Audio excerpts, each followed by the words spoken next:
That, unmute that. Alrighty. I need to switch us. You've been switched. Alright. Hopefully everything's working this time. Maybe. Sorry we're a little late. We were doing a live premiere on the video that I just went live. Well, that we just premiered 5 minutes ago. So here a little late. Oh, I have so much news this week. I see you do too, Kat, right? Some, yeah. Yeah, you got like a bunch of new parts and stuff. Saw something about your Mustang a little more road ready than it was before. A little bit. You Still gotta, can't actually drive her yet. Like, I drove her yesterday to the car meet, which was kind of stupid. I shouldn't have, but I did. did it overheat? No, oh no, that's all been fixed. That's fine. That part's been fixed. It's just, well, you should never ever drive a car without having any caps on your valve covers. Oh yeah, because you're just gonna be spitting oil all over the place. Yep, that's exactly what I did. I did that one time. I forgot to put the oil fill cap back on the Kia. Yeah, the whole underside of the engine bay took an oil bath. I had to top another half a quart of oil in it. Yeah, I mean, the car needs an oil change anyways. Just haven't done it yet. Yeah, I'll get around to that. Maybe tomorrow. Wait, what did you? I missed the beginning of what you said. You said you're going to get around to what tomorrow? Oh, doing an oil change to the car because it probably needs one. Yes. And then I also want to swap the distributor tomorrow as well because that's what the main issue is right now. You're working on that. You have that electrical, that computer dependent distributor in it right now with no computer.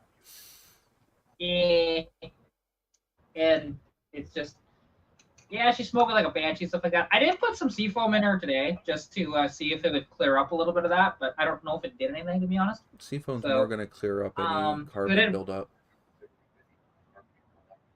Can you hear me? You're kind of lagging a little bit? Sorry, yeah, I can hear you just fine. Okay. Sorry if internet, you know how it goes. We know how that is. Yeah. So doing that, I'm looking into getting an aftermarket valve cover for my 81 because the valve cover is leaking, and well, it's just a stock valve cover. Not really a big fan of it. So, you know what? I found a guy with a nice finned one that I think will be cheaper than actually buying one brand new. And this one is new. It's just he never mounted it on his car. So if I get that, that'd be cool. And well, if he's never mounted it to his car, then technically it's still new. It's just not from originally a store. Exactly. So, you know, and I'm totally fine with that. He's going to give me a shipping quote on it because I'm perfectly comfortable paying the price that he's asking for it. And yeah, just waiting to hear back what the shipping is going to be and see if that's doable as well. So we'll see. Yeah, the radiator that I bought for Jean Grey, I was going to buy it from the original manufacturer, but the shipping that they wanted was almost a third of the price of the part that I was buying, and Summit had free shipping.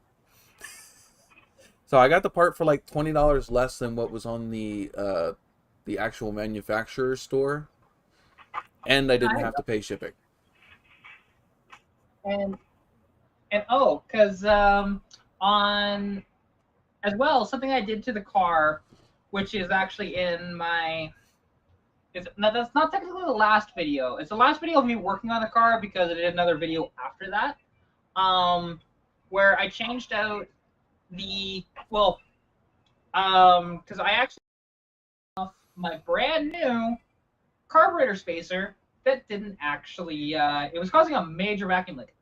Yeah. That's the reason why it was revving to 3,500 RPM on startup. I think I accidentally just reset my stream window on the button on my phone. And I have to give an apology. You're no longer the stream boss. Some random person named Kevin is. Kevin the bot. Because I had to redo everything. Well, I ain't donating. So I No, get I back didn't say on you there. had to. But I tried everything I could think of to try to like kick you back onto the stream boss without, you know, whatever, but I even tried like replaying the donations and it wouldn't do it. Um I'm not sure if you noticed there's now a ticker at the top. It might be hard to see. Oh, I can see that. Yeah. So, and that I had to like, it automatically counts all of the PayPal donations, but I have to manually put in every single super chat. So every time anybody super chatted, I had to manually put them in so it gets counted in the ticker. Okay. That was frustrating. Yeah, I can imagine. Um, Um, I also have end screen credits now. Hopefully, if they run at the end of the live stream, which should also like list the donators, the recent subscribers, and recent super chatters. So should be you fun. know. I don't know if it's going to work because it was being really, really finicky. Well, we shall see. We shall see. And I don't know if you guys noticed, but the credit screen, or what will be the credit screen on like the last video that I just did, which will also be the same credit screen for the end of the live streams. I had to remake that because my original file got corrupted. Oof. So I had Yeah. to completely like figure out, remember how I made the first one and remake it. So Okay, but it was a pain in the butt. but actually, something I discovered about, because I actually have it right beside me here. This valve cover, because these valve covers are actually kind of cool. You know, they say Mustang powered by Ford on them, right? You Mm-hmm. know, Were those the they're original ones you had on that, or yeah, these are the original ones. those are the ones that I liked? Yeah, well, see, the thing is, now, and the reason why this was leaking, and I didn't know this, Were I they knew it leaked cracked? a little bit. I figured it was just the gasket. Gaskets were fine. Uh, Big ass crack in it? oh yeah. I don't know if you can see it. Where is it? Oh no, not really. Oh, yeah. It just beat your Yeah, camera up with it. yeah. Oh, Well, also, I noticed cat. that. You Yeah, give me a I sec. didn't hit the camera. I hit the tripod. It's just But it's different. funny because when you hit the tripod, it made like the perfect boxing glove punch sound. And I know, obviously, I know it wasn't intentional, but I don't know if it was like the tripod foot skidding across whatever you have it on, but the camera picked it up, and it literally sounded like one of those sound card, just like push button like insert punch sound now Well, soundboard. That's and what I was thinking of. and also, if you have valve covers and they have a crack in them, just replace it, because don't put freaking putty RTV. on it. Oh, they put is it BJ Weld or is it JB Silicone. Weld or what? It's straight up silicone. Oh, just silicone. It's straight up You silicone. could Yeah. have you very well, considering those are aluminum valve covers and they're not going to take any real stress. You could very well have done JB Weld and it would probably have been just fine. Yeah, but it would leak no matter what, unless if you used a crap load of RTV, because you can actually see in that there's a little bit of a step in that. Uh, There would have been a gap no matter what. So not ideal. Like, no, not very and well seriously, ideal. just you'd have to like to fix these. And the problem is, I was going to like resell these, because like, hey, I can use extra cash, whatever else. Brad says, Um, what are the valve covers made of? That's aluminum, isn't it? I'm pretty sure they are. Yeah. You could TIG weld them, but like she said with that, it's a matter of also getting it to be straight again. Yeah, like basically, what you'd have to cut that entire piece off, and then put it in correctly and weld it back in with a TIG for it to be. But I don't think I don't those are have a that TIG worth it. welder. Like, I don't have a TIG welder, and these valve covers, when they're fixed, they're like $100. Like, it's not, I'm not really interested in that. It's a I nice was wall just gonna piece now. resell them, and now I don't know. Like, maybe I throw them in as like a giveaway or something. Oh, Just they're be like, wall but art these are now. wall hangers only. Like you can use the passenger side, Hey, but they're wall art. exactly. Oh yeah, and don't get me wrong, they look good as wall art. I like it, but I told you I like the way they look. yeah. I mean, I like my new valve covers way better, but they're much taller and stuff. I have to probably get new valve covers for Jean Grey. I think the ones that are on it are too far gone, or they're going to completely need to be stripped and re-chromed from Mm, sitting. And they were gorgeous when I got the engine. They were, but from sitting and not being oiled, or they just have a shit ton of surface rust on them. So even if I clean them up, they're going to be look really pitted. yeah, that'll happen. Like, and other than that crack, these are actually like pretty much mint. Oh yeah, they're So gorgeous it's just yeah, for it's just a kind of Ford sad. product. You see my new shirt? Yeah. Oh, you're wearing the Finnegan Gasoline shirt. Forever from David Freiberger. And Yeah, then sorry, on Fireburger. the Okay. back, if I can do it without like whatever, on the back, can you guys see that? It's got his Camaro. No, it's actually I think it's his yellow Firebird. And then That's the Camaro. it is a Camaro. Yeah. Because he has the first gen. He has that first gen yellow Firebird too. No, that the Firebird is Finnegan's. Mm. The Crusher Camaro is Fireburger's. Okay. I don't know why I got them confused. That's okay. I watched a lot of Roadkill, so. I used to back when I had cable, and now I just watch the shit that they put out on YouTube. Fair.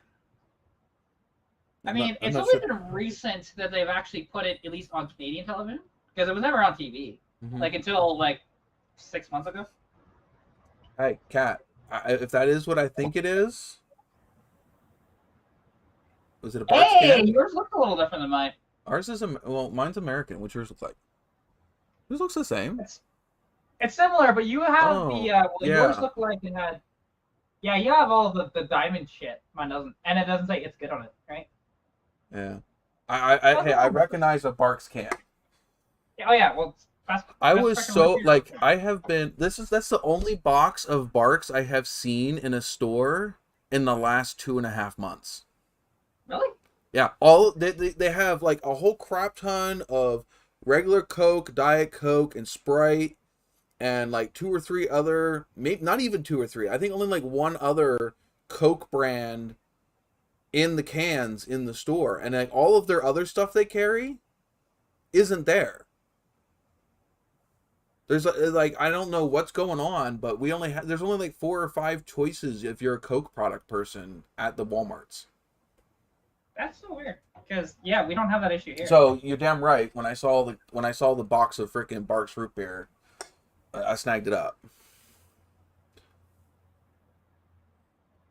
Brad is drinking root beer from the Golden Corral. You will never catch me in another Golden Corral ever again. That place was the place that I went to. The one that's in, was that Allentown? I think the one I went to was in Allentown, and it was the most disgusting. I don't even know what derogatory name to give it, but let's just say it was bad. There was just it was stupid expensive for like freaking microwave food. It was like I so wish, like, was it Old Country Buffet was the one that closed? I think it was Old Country Buffet. That place was like five-star restaurant compared to Golden Corral. And I wouldn't even consider Old Country Buffet 5-star restaurant. Just compared to Golden Corral, it was. That was gross. I will never step foot in another one of those restaurants ever again. Oh, we have another one down here. I forget what that one is. But yeah. We have the smorgasbord, the Shady Maple. It's like, geez, huge. I think it almost takes up. It's almost like a small mall. Just the restaurant. and it's got a whole freaking like gift shop below the restaurant. I swear that I don't even know how big it is. It's huge. Let's see if I can pull it up real quick. Only in America where you can have, a restaurant as big as a mall. That's just stupid. Well, and it's not even modern. It's run by Mennonites.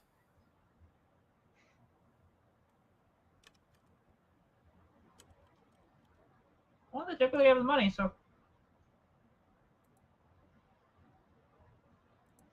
There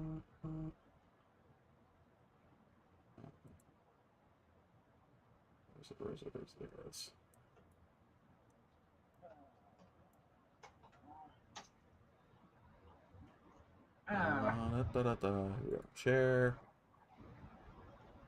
Share screen, Chrome tab.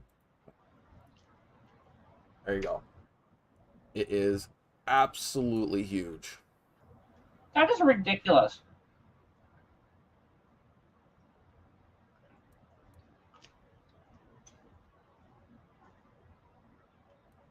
See, do I have a... Can I put myself down here somewhere? We can put ourselves down here. It should be this way. Yeah, that's it right there.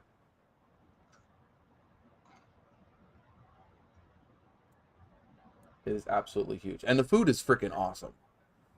So why does that restaurant look like a church? Amish people.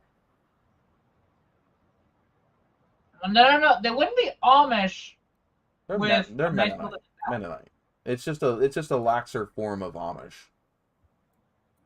They're still Amish. They take a little bit more liberties than the Amish do. Yeah, okay, but it's still the same. They're not Orthodox. No, it's still the same religion.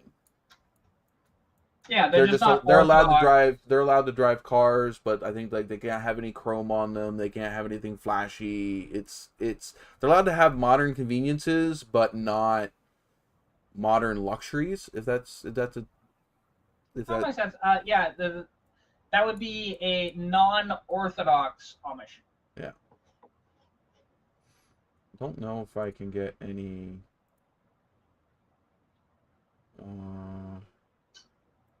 Is he gonna give me any pictures? What was that? Oh. It's called a hiccup, my dude. Really? Yeah, I hiccup like that.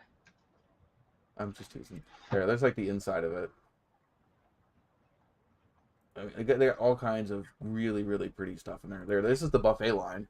It's literally got 2 full buffet lines going one in each direction that like meets in the middle. It's like the middle has the same stuff, and as you get further towards the outside, yeah, that's like it's huge. It just goes on forever, and then it's got a really gorgeous gift shop down below. Yeah, the fact that a frickin' restaurant has a gift shop. I don't know if it has any pictures of the gift shop. I'm gonna guess no, because all the pictures are gonna be what people are taking pictures of that are on there. So. Yeah, plenty of pictures of the food. Train upstairs. Yeah, it's food. All food. Apparently, they had a giant teddy bear at one point. Hey, giant teddy bears are the best. Oh, there's part of the gift shop. Piggies.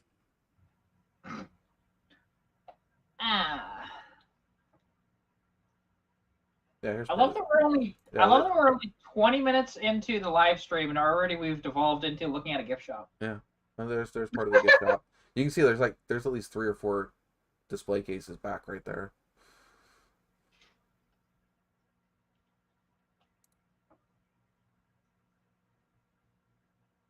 Where's the buggy? Yeah, that's a nightmare at night. Avoiding horses and buggies when the speed limit's like 30, 40 miles an hour, and they're going like 6. Yeah, well, I mean, they have taillights. It's fine. But yeah. Anyhow, that's fun. I do actually have a lot of stuff to talk about today.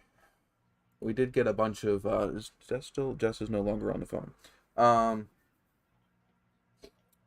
Made a couple big purchases for Jean Grey. Got the, in fact, I have them right here. I have the coil and the control module for the spark plug, for the distributor that I picked up for the EFI thing. And then I have spark plugs, NGK spark plugs, 10 millimeter freaking thick spark plug wires. That's a thick wire. Yeah, well, I have the problem with the Sniper EFIs are they're very, very sensitive to electromagnetic interference. Oh no, I get why. It's just like holy crap, like because we'll put it this way: the stock wires that would be on either of my Mustangs are 8.5 millimeter. So you know. And that's actually the bigger size because 8.5 is normally what the high performance wires are that you get from like MSD or Excel or any of those brands. Oh yeah, this was factory. Even on my inline 6, it had 8.5 as factory. There's currently 8s on it right now, but I'm gonna go back to the 8.5. Yeah, I think my Nova's running my Nova's running the 8.5 Excels. You know, mine are just both cars actually. I didn't replace the plug wires on the convertible, but on Stitch, my coupe, they're just which you can tell these are the exact same plug wires. They're Borg Warners. They're just cheap. But if you haven't hit the like button, hit the like button. So you said what are the ones that are on the convertible then? If you haven't changed them yet, what did he put on them? Oh, they're the exact same ones that are on my coupe. They're Borg Warners from Rock Auto. Literally, like. Well, Borg Warner's not a bad brand. Not a bad brand, but their plug wires suck. Oh, I've never run theirs. I've run the Excel like regular ones, and then I've run the yellow and orange performance ones. Yeah, see these. Like, put it this way, the ones that are on that car, they've only, like, on my coupe, they've only been on there for 2 years, and they're already deteriorating. I made the mistake of buying, like, the AutoZone Duralast brand ones once. They're not bad plug wires, but when you're running headers, no. Wasn't a good idea. The boots were destroyed within 6 months. Oh yeah, like well, I'm gonna be picking up, and what's cool is that they have multiple different colors, and you can. These are like the build your own type ones. Yeah. They're actually a better quality than MSD because MSD really is just a gimmick when it comes to their wires. It's no different than anybody else, and they're just so much more expensive. I think the ones that I bought were Davis. Oh, okay. Yeah, those are right. Wow. Oh, holy crap! I rolled a 100. Oh, you got the big monies. Yeah, I got the 50,000. I wish I had a push button like I need to do that. I can do that. I know how to do it. Where I can with this stream deck thingy here, I can set it up that in the stream it has certain things that just play whenever I hit like the on button, and I can make things like confetti go across the screen and different things. I just haven't set any of that up because I didn't. The effort versus reward kind of thing. But yeah, no, congratulations on big prize money. What how do they say that? What was that old TV show? Big whammy, big whammy, big whammy. Or was it big money? No, it's big money, no whammy. That's what that old TV show was. That was from like what, the 60s or 50s? Maybe the 70s. I recognize it, but I don't know, to be honest. Like I've heard it before, but I have no idea. But actually, and it almost happened. I almost bought a Firebird the other day. I saw the white one. Yeah. For me. What made you not buy? All right, we have now just started the next subject. We are going to talk about the white Firebird. Okay. White Firebird, red interior. I did see the ad on Facebook. It came because I was just freaking scrolling Facebook Marketplace because may or may not have been looking for a Dodge transmission, may or may not have been looking for Firebird parts, may or may not have been looking for an air compressor, toolbox, MIG welder, just kind of surfing, seeing what I could find. And I came across that same ad because I saw that you had commented in it. So that's how I knew it was the Right. same one. Yeah, see, like, and that car, the only reason why I didn't bring it home is just because, like, what I wanted to do with it is, okay, I wanted to buy it, kind of roadkill it home, and then clean it up a little better, you know. Did it not have enough to make it get running there? Oh no, where'd you go? We lost Kat. She's frozen. Either that or I'm frozen. No, I think I lost Kat. Brad, is Kat frozen on your screen or am I frozen?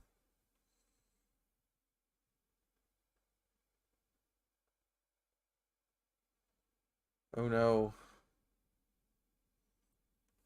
Somebody happened somewhere. Let me know.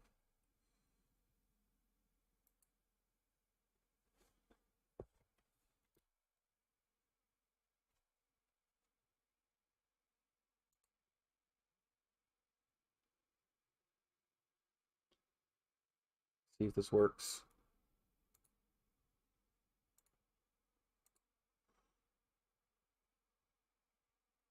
I think I lost Kat.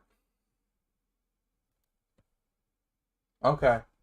I just reset the StreamYard, which is why it went blank and then came back. But yeah, I lost poor Kat. Right in the middle of her story too. Let's see if I can get her back.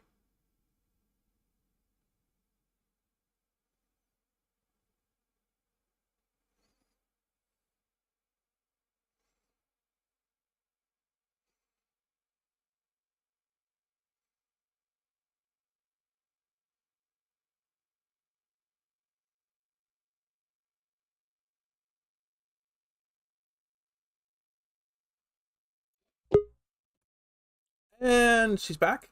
Are you back? Yeah, sorry, my internet, I guess, just shit the bed there for a second. Yeah, yeah. It's like that Tool song. I think it's what, Zombie? Is that the one that I'm thinking of? Or Lazarus? I don't know. One of the lines in the Tool song is "God damn, shit the bed again." Yeah, no, I was, yeah, it happens. Oh, Um, so the thing is, like, with that car, I just wanted to kind of get it running, and drive because it I knew it home. ran, but it wasn't gonna run extremely well. I knew that. Okay. What's in it? Um, like, and the thing is, uh, the carburetor. Don't get me wrong. If you put fuel down the carb, oh yeah, it would run, but everything inside the carb was stuck. So it's like, okay, and I could have, It would found a needed way a to. complete soak. Yeah, exactly. So there's that, and then also there was the whole thing of, hey, the not able to open the driver's door because it was dented in the fender, which could have I been fixed pretty um easily. Don't get me wrong, but just in the moment, I was like, don't really want to mess with that. And also, the driver's side window was smashed out, so again, didn't really want to mess with that either. the reason I had to replace Um, my driver's side window is because the door got caved into the window track and then it scratched the window all up. yeah, that's fun. But like in that car, it had the 403 Olds motor in it. Ooh, my arch nemesis. Yeah, I noticed. And Okay. had now there were some upgrades done to this thing. You could tell because like he put new plugs in it. He put an HEI on it. They come with an HEI, but that's what I mean. They might have put another cap and rotor on it. Oh, I didn't know they had an HEI from the Hmm. factory. That's why I Okay. told you they have the HEI with the coil on top of the distributor. Oh, okay. See, I thought that the HEIs didn't come till later, but What year is that? it's not. That was 79. Yeah, mine had the HEI distributor on it. Okay. Hey, I know a little bit about GMs, not everything. So, Hmm. No, and you can't know everything about everything. yeah, I know everything about a lot, but yeah. um, and that thing, like, so don't get me wrong, very good shape overall. Like It looked good. The you could interior looked tell a when little there rough, was. but it could be cleaned up. Oh, the exterior was fine. I mean, literally, there was one hole that big for rust. That's it No, the on the interior, entire car. the interior, the plastics and the vinyl looked a little rough, but they could have been cleaned up. Oh, probably could have. Yeah, that. And yeah, like I was interested in doing that. And, like you could tell a critter had gotten in there. Critters. This thing's heavy. That's pretty. Ah, but still. Um, and yeah, it's just one of those deals that it just needed a little too much for me to try and move it. Like I was hoping to just throw some tires on it, do a basic tune-up on it, wash the outside, detail the inside, and that sort of thing, and Yeah. try and flip for an extra like $2,000 because I could have very easily if it didn't. Well, Basically, I bought mine if for 2.5 grand. well, see, if the driver's door would actually like open and the window was in, I probably would have bought it Yeah. because it was not expensive, not at all. Like that car was only $1,500. Yeah, that's a fucking steal. Mm-hmm. Actually, for US dollars, $1,500 is probably about what that car would have sold for, if not a little less. Here, where I'm at. This is Canadian, which hang on, I'll get Yes, a I do conversion believe for you you. guys your Canadian dollars a little less than because like if you donate $1, I get 80. It says if I convert it to US, it's 80 cents. And there you go. So basically, it's $1,200 US. Yeah, that's right about where that should be. Yeah, I mean, you just don't see them with no like hardly any rust like that so ever. Yeah, Um, normally they rust around. Well, that's a formula. Did it have the wheel flares and all that? I'm not sure if some formulas do, some don't. no, it didn't have all the body adornments on it. Yeah, because I know that like some of the formulas will have no, the formulas might have the rear spoiler, but it won't have any of the ground effects kits All it had was a spoiler, and then it had the dual intake hood thing. on each side of the fenders. Well, not Oh on the no, fenders. it had the formula. It had the formula. Freaking, are they functional on that car? The hood inlets. I didn't see that they were, but they could have They been. used to be. They were I'd in have to look they at the were in the video older again. models, but like even like the Trans Ams, like my 79, the hood scoop is not functional. I mean, it shakes with the engine because it's attached to the motor, but like the air inlet that would have been on the back of it is sealed off in 79. Hmm. Yeah, I Um, mean that doesn't surprise me. Nobody really had functional back in the late '70s. it's okay. Mine's now functional. Well, The like, and something actually that because I was way off on my timing. Um, oh yeah, you Something were. with my convertible is well, because after taking off because again it somewhat runs now that I've taken off the spacer for the carburetor. Mm-hmm. But I kind of put that spacer on, well, for two reasons. One, hey, look, extra performance, that'd be cool. But the second was to fit an air cleaner on the car. Yeah, because it sit down too low. Yeah, well, because it was hitting the distributor and then it was hitting the back. So that's pretty. It's a control module. That's pretty. Basically, the fancy 6AL. There you go.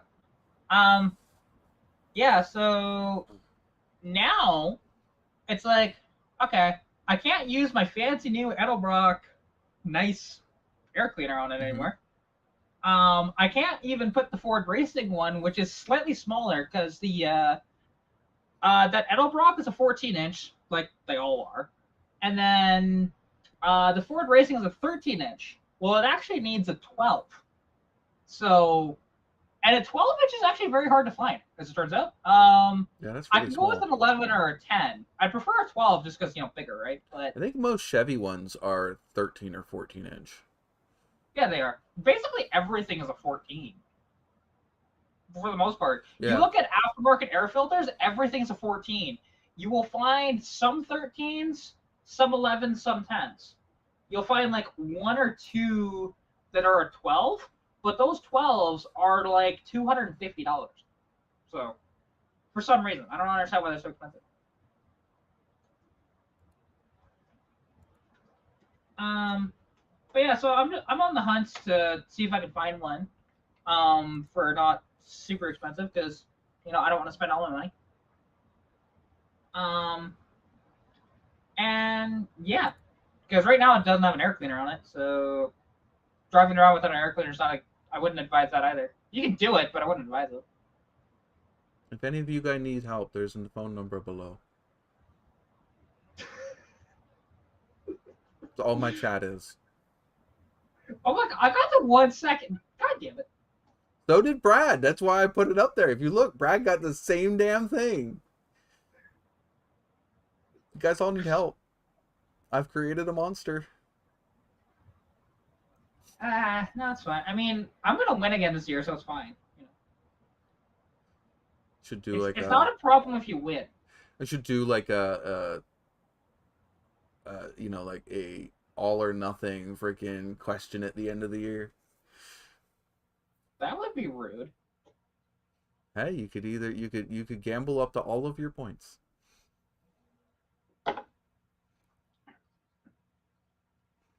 Somebody And might well, actually actually, be able to pass you on the last day. well, hey, they would have to like if it would be okay doubling your points. I think last year the person in behind me would have had to do that like 5 or 6 times in a row. Okay, hey. You can gamble all of somebody else's points.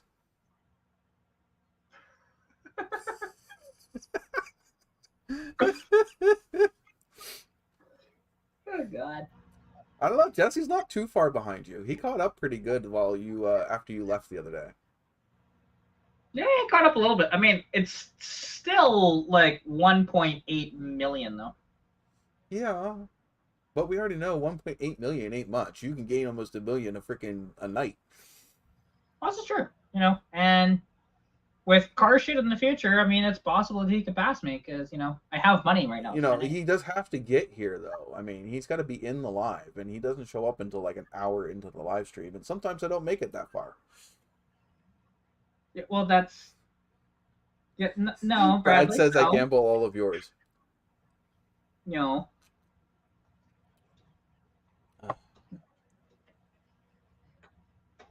I restocked while I was out this week. I got a nice bottle of Red Cat. If you're into wine, I got another Gentleman Jack, and we got Bailey's Irish Cream Salted Caramel for Jess. Thanks.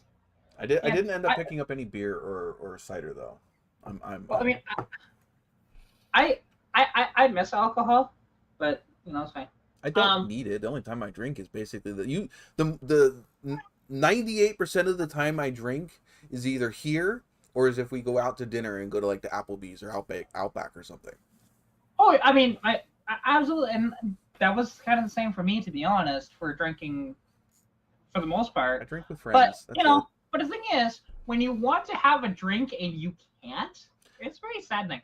Like even I was today because I ran out to Olds to go grab my new tools, which I love those tools. To be honest, I can't wait to use them. And the thing is, I was just like, you know what? I'm gonna go to Boston Pizza, and I'm gonna go to the lounge at Boston Pizza because it's just better atmosphere. Is that the So brand that you keep eating on hockey night? no, that's Pizza 73. Totally different. Totally different.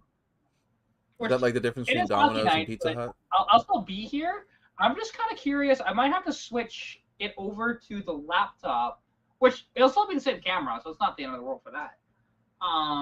just so that I can have the headphones to this, because I want some What were volume you on there. using before? Is it this the same setup you've been using, or did you try something different? This is no, because the thing is, my phone's in my hand. Oh, you hooked us up to the computer. Yeah, my computer with the webcam. Oh, that's right. Did you? This is the new webcam. That's why it looks so good. Ah. Yeah, this is I have it on my tripod. This is the C920X, which Do you have. you? I have a stupid question. I don't know if your bandwidth can support it, but did you go into the settings and convert it over to 720p, or is it still at 480? Oh, it's a 720. Yeah. Because you have to manually go into the settings for StreamYard and change that. Oh, I think that was. Let's find out. Yeah. Because you got to go here, and then so under advanced Oh, hang on, I options, found it. and then Hang high on. definition. There we go. Yeah, so you didn't know that, did you? Yeah, you can see your laptop looks a lot clearer now. And I Yeah. can see Yeah. all the That grains looks in cool. your dad's chair. Wait, what? The creases, the wrinkles. Oh. Oh yeah. Yeah. I was like, how did it go to getting the 720p that you can see all the crap on the chair? That's not cool. No, cracks, creases and cracks. By the way, if you have not hit the like button, why not? We had up to 6 people in here. We got 1 like. Does everybody just not like this live stream or what? If you're still Why not? If you are still here an hour into the live stream, there is no reason why you have not hit the like. To be fair, we've only been live here for about half an hour. No, because I started the live stream at 50 after, and I guarantee you we were back in here by 9:05 at the latest. Yeah, you're probably about right around that. So it's been at least 40 minutes. Unless you were the one person that was in my live stream, last week, because you're nosy and you have to be in my business, and you left me a nice comment in my live stream that I had to remove because you're already blocked on all my other social medias. Because I can't block you from watching the live stream. I can just block you from commenting. Which will probably get me a dislike. I never understood that, because I know I have one troll in all of my comments. Because like the thing is, they don't comment. You can block their comments. Oh no, I know. It's not a troll like that. What they do, like on 95% of my videos, as soon as it comes out, they dislike it. Yeah. But now you don't even have to see that it's got a dislike. I don't have to even see that it's got a dislike. So if you are one of those, up on the metrics, right? So. But if you are one of those people that is trying to gauge whether or not a video is good or not, only knowing the people that like it doesn't help you. Well, exactly. Like I look at likes and dislikes because like when there's more than one, then I understand people. There's some people that people didn't like it. Like I think my top dislike video, it's only like 15 or 20 of them, but it's fine. I don't care. Like for the most part, people like my content, and But sometimes you need constructive criticism, and you need to know, hey, this wasn't a good idea. This wasn't good. Oh, absolutely. And and the one thing is, because my videos tend to get a lot of views. They just do. For example, that video checking out those Camaros and that Firebird. I haven't watched it yet. In there. I have to admit, I want to watch it. Like, I don't watch all of your content because it's stupid for somebody. Oh, no, it's totally fine. But you make some content where like, oh, I've got to see, and I just haven't even had time to sit down and see it because it's like I work all day, I get home, I might watch a few things, and there's some things that I really am wanting to follow more than other stuff, and so I might watch that. Or like a lot of times, if Jess is in the living room, she doesn't want to watch car shit. So I'll put on Markiplier and different like gaming channels and things like that, and then like I don't always have time to watch, and it's like that was one of the ones that's like, oh, I cannot wait to see that because I only knew about the Firebird at first, and then when I saw the thumbnail for it and I saw the red Camaro, and then there was a few other cars in there that were pretty cool looking from the thumbnail. There's because all the vehicles in that video, there is, let's see how many there are. I think 5 late 70s Camaros in there. There's that Firebird. There is like a 65 Parisian convertible, which you probably don't know what that is. No, I don't. I've never heard of that. It's a Canadian-only model. They have a Chevy frame and drivetrain, actually, but it's Pontiac. And basically, take a Catalina, take everything Pontiac out of it, put Chevrolet stuff. That's a Parisian. Weird. Yeah, because the thing is, the U.S. had stupid tariffs on Canada at the time. There's a reason why there are so many Canadian-only Pontiac models that are literally just Pontiac badges on Chevrolets. Was there a Dodge Ram Charger there? He said there were some Dodge trucks. No Ram Charger, no. There was. I have a sweet spot for those. Yeah, I love Ram Chargers, to be honest. Well, hell, that video that I put out of the Ram Charger for sale, that has like 1,200 views. What was that thing you drug out with no frickin' axles in it? That was an International Scout. I just saw. It's like, oh look, it's a hoverboard. Yeah, that was the most sketch thing I've ever done. I don't know. You saw the last 2 videos of us hauling cars up on the freaking trailers. Oh, here's the thing. Do that without any axles in it, and you have to lift the thing up. Well, Brad here in the chat pulled my one Nova up onto the trailer with nothing but literally. Okay, picture this: you got a gutted out car, bottom of the ramp. You have a like a toe strap, a 2-inch toe strap that went from one leaf spring shackle to the other leaf spring shackle. Brad is in the middle of that strap. It was like a 15 or 20 foot long strap. He's in the middle of the strap and hauls the fucking car up onto the freaking trailer with nothing but the damn strap. Oh, no, like, don't get me wrong, that is impressive. 100% impressive. The thing is he did that while I wasn't there, so I couldn't get it on film. By the time we came back, he had the car up on the damn trailer. Oh, yeah. That is why I have 20 seconds of footage of that car on that day, because I got the footage before we started heading out. Then we realized we had nothing to haul the freaking car up onto the freaking trailer because the electric winch that we were going to use crapped out. So we went to the store to go buy another one or to buy something that we could use to get the car up onto the trailer. By the time we came back, he had the car up onto the damn trailer. Bradley, no, not of the Pontiac GTO. We had the GTO just like you guys did. It's the Canadian version of the Catalina. We also had a Pontiac Laurentian, same thing. Just lower on the scale. The Laurentian, I think the Laurentian was essentially a Bonneville, I think. I like the big old cars. Yeah, oh yeah. Well, this one was really cool. The one from the 50s and 60s, not the 70s ones. Yeah, well, this Parisienne was really cool because it was a 2-door convertible. You never see the convertibles. You just need to stuff a 455 Pontiac under the hood. Yeah, well, it had a 350 Chevy in it. It had a 327 from the factory, but it blew up. Yeah, that's got to be a freaking dog. Even in 65, a 350 in a car that big?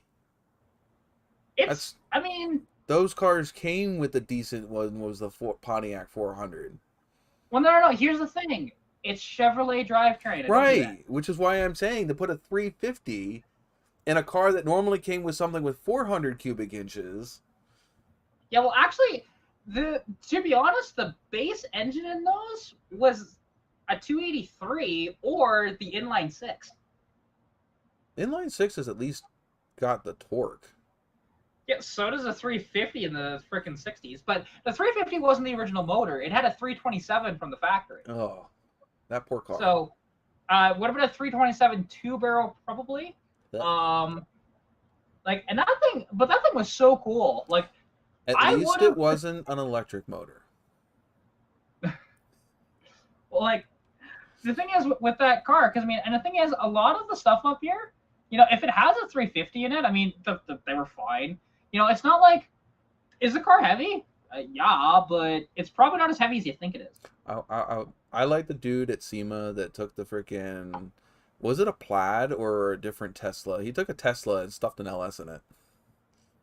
Oh, A twin oh yeah, turboed that's LS.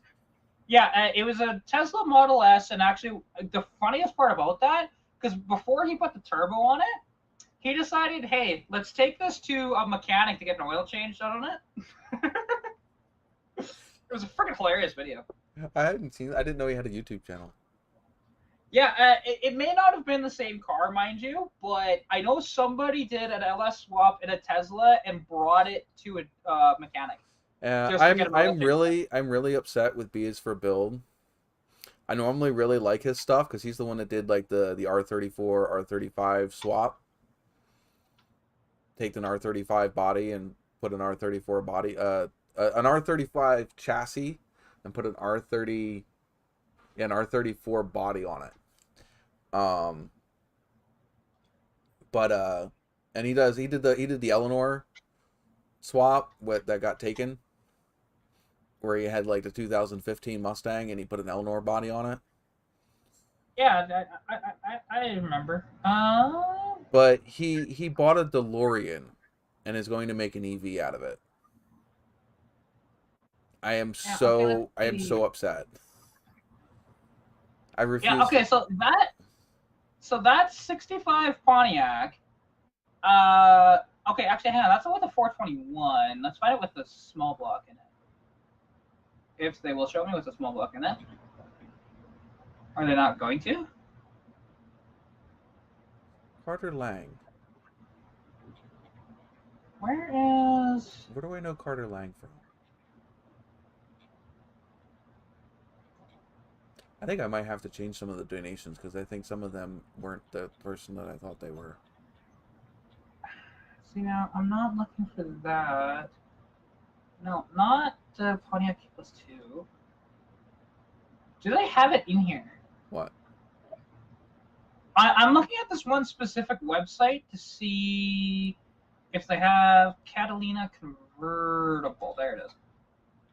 That's what I'm looking for. Because I just want to see what the curb weight was of that with the smaller engine. Dude, I am horrible with names. Kat, how long did it take me to remember your name? And you already got a recognizable name. Yeah, it was a while. Very Oh, long time. okay. Okay.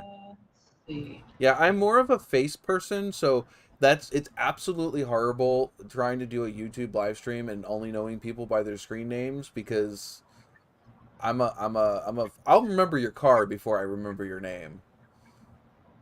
Yeah, actually, I do recognize his name there. Yeah, I recognize the name, but I didn't remember who he was. So actually, because, okay, online you can't find the specs for a Parisienne. You can only find it for the Catalina. Right. So, but I just looked it up. It's actually under 4,000 pounds, which is quite impressive for a whale. Yeah, for a whale. Like the last two. Like, that's light for what it is. It's not heavy, but that's light for what it is. And, like, yeah, it probably has, like, a 2 30 rear end in it, too, for that matter. But it wasn't exactly designed for straight line speed, either. No. That was just a cruiser. Straight up cruising. Because, like, yeah, we had proper Pontiacs up here, but, like, all the Canadian Pontiacs were Chevrolet drivetrains and Chevrolet frames and rear ends and stuff, typically. Because even, like, actually Roy's Pontiac Pathfinder, the 56, that's a Canadian-only model as well, and it's got a Chevy 261 in it. So, inline 6.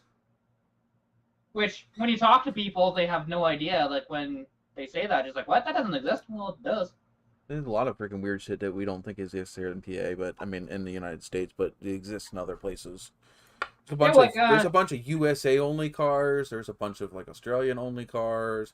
Apparently, there's a bunch of Canadian only cars. I know there's a bunch of Mexican only cars. Well, put it this way: Pontiac had, let's see, how many did they have? Parisienne, Acadian, Beaumont. They had, I think, 4. Yeah, they have 4 total. They had, at least in the 60s and 70s, they had the Laurentian, the Parisienne, the Acadian and the Beaumont. The Beaumont's the coolest one because that was the Chevelle, but it has a Pontiac nose on it. It's kind of funky. The No. Acadian was a Nova that had a Pontiac front end on it, and Pontiac taillights too. Everything else the same though. And yeah, those again Chevy motors. You all just went for like a freaking. Well, we all just went for a nice fling around the freaking screen there for a half a second because I didn't realize I had clicked on the stupid editor for the Streamlabs, and yeah, we went lee across the screen. Where is that remote? Where's that fucking remote? I don't know. There's that one. There's that one. I need the third one. Shit. Okay. That's just what I might have to do. Because yeah, so I'm going to really quickly change this to the computer. So you're gonna lose me for like a couple minutes. Changing us to the laptop or to the computer? Because I thought we were on the computer. To the laptop. You're on the computer right now. Yeah. So just so that I could actually watch the hockey game tonight, still do this, be able to hear it, but still hear you guys without the two interrupting each other. And I have to apologize, Carter Lang. I had to manually adjust the ticker at the top to reflect your actual donations because for some reason I thought you were somebody else. Yeah, I was telling Kat earlier, the ticker at the top of the screen that's showing like all of the previous donations, anything that was donated through PayPal, Streamlab automatically updates. Anything that is donated through super chats, I have to manually add them to the tip counter because Streamlabs doesn't. So it would have only shown the PayPal donations and nobody's super chat donations, and I didn't feel that was fair. And I have not found a way for it to automatically put them in there. Also, I had to unfortunately reset the Stream Boss, which is why you see this random person named Kevin who doesn't exist as the Stream Boss. So he's an easy kill if anybody wants to kill him. But yeah, Stream Boss is up for grabs for whoever wants it. Plus, you get free NOVAtazz points. Well, not free, but you get NOVAtazz points and hopefully kick Kat off of her perch. Because currently she's ahead at like 6 million points, and second place is Jesse at just under 5 million points. But yeah. Hi, Jesse. Welcome to the stream. You got some catching up to do. She's been gambling all night. I'm not sure where you guys are at, but she also won the big money today, Jesse. She got the 50,000.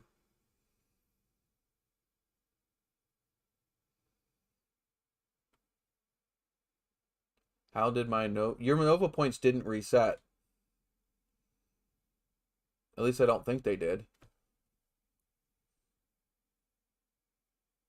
Let me double check.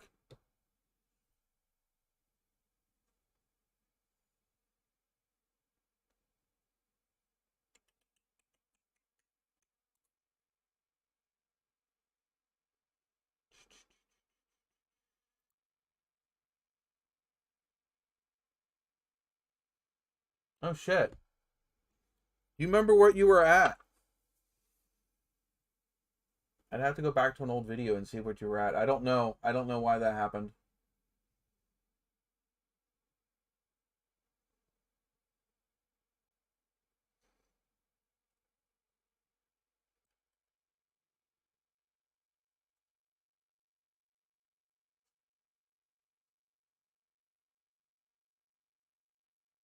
Well, we'll just give you 50,000.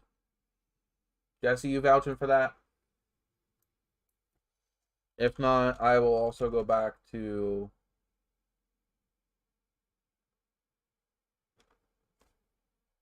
a previous video and see if I can figure it out.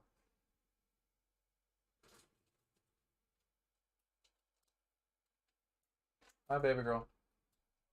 Oh, you found Jack's cheese curls. They're yours? You're not sharing? Because you looked over and you felt your stuff. I wouldn't get you what? Cheese curls the other day. Oh.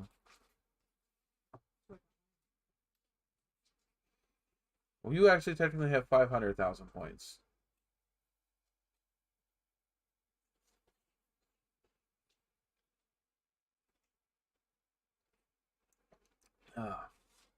I put him up to 500,000.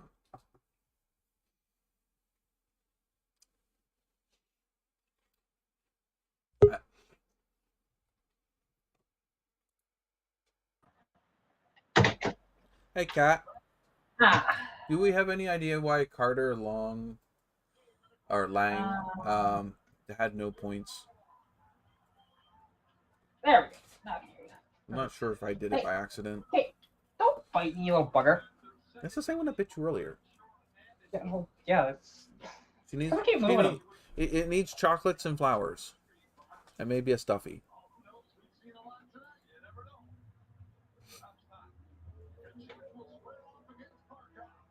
Ooh, how'd that go, Jesse? Jesse says he got a surprise visit from his oldest brother. There. There. That's cool. There we go. Okay. You know who we're missing? Couple people. We're missing at least one. That needs to that is like here religiously every weekend. Can't be Jesse anymore because he's not here. Oh, well, I know we're at a friend's house down in Texas. Yeah, no, it's Pilot. Yeah, Pilot. He hasn't been here as much. Like, he used to be here like every single time. He may not be here the whole time, but he stops in. And again, we've had up to 6 people tonight, and we have 2 likes. Come on, people. Well, mine says so we have 3, but I don't know. Mine always says different. Yours always says it has one more than I actually have for some reason. Yeah, I don't know why, because like it shows mine, I guess, on there, but that should count. Yeah, it should still count. Now I have 3. Oh, where was that at? Oh, now it's a 4. New one. Is this Frank's? We have Frank's first shed, which you can't see. Frank is our little tiny hognose. He literally looks like the worm on Sesame Street from Oscar the Grouch. His little worm that he had. If you know Sesame Street. I know a little bit on Sesame Street. Well, Oscar the Grouch, the monster that lives in the trash can. For those who don't know, his pet was a little worm, a little inchworm, and our little hoggy is literally like this big. He's like 3-4 inches, if that, right? But he had his first shed, and we've had him for almost a year. Because he doesn't want to eat. He's on a hunger strike. No, he's playing Hunger Games. But anywho. Oh yeah, I never finished going through the list of the stuff that we got for the Team Greg. Yeah, that is correct. You all set there, Kat? Yeah, no, I'm good. Good. There, he's got his points back and then stuff. Yeah. Would you just give him more? Hmm? No, he gambled. Wait, Miss Formy's here. Yeah, she is. When the hell is she snagging here? We were just talking about. Oh, there it is. Yeah, we were just Yeah, she literally talking. said the thing in the chat that you read. Where? Scroll up. You were talking about it. Like picking up something from Texas or whatever. You read it like damn near word for word. It was right above that she said that. Not Jesse's the one that said that. Oh, was it? Okay, sorry. I wasn't reading that part of But I totally did not. Oh, there's a feisty little one. it. Here. Ah, he's so squiggly. No, don't you dare bite me. He's so tiny. Oh, it's a little snack. Yeah, it's a little hognose. Yeah, his name is Frank because when she got him, he was very spicy. Yeah, he's still spicy. So he got the name Frank because all of her snakes are named after yeah, they're named after food. So that one's name is Frank's hot sauce because he's spicy. Our other little one, his name is Cookie. We can read lips, cat. I wasn't. I said nice goal. Oh, that's not what I read. What did you read? A-hole. Oh yeah, no. This is the other one, and she is currently going in the shed. If you can see, her eyes are like blue because they're clouded over from going in the shed soon. She's being very posable right now, unlike Frank. She is our zombie cookie. Yes. They can see you sitting there eating Jack's cheese curls in the background. Yeah. And Jesse, you can one up me all you want. All that did is just make you even more behind me. Just saying. Yeah, the more you keep giving away your points, Jesse, the further away she gets from you. I mean, I know Yeah, you like, want to be generous and all, but you're not doing yourself any favors. No, like I did that just being nice, and then all he's doing, he gave a little more than me to one up me. I just like, okay, cool, my lead is better now. Thanks. Yeah, now you're only 50,000 more points ahead of him. Win. Yes, Chris is hanging out with friends. I messaged him earlier because we did the premiere for his Trans Am coming out of storage, the video that I did, and he wasn't there. I thought for certain, at least if there was one person, it would have been him that was in that freaking premiere, and he wasn't there. So he messaged me and let me know he was out with friends. So You're not gonna win though, Jesse. That's the thing. you're not winning fast enough as much as you're giving away. That's the problem. Well, even still, last year I won by like 4 billion points. I think I got you. I'm already like a couple million ahead of you. Yeah, I mean, you really have to be dedicated to that.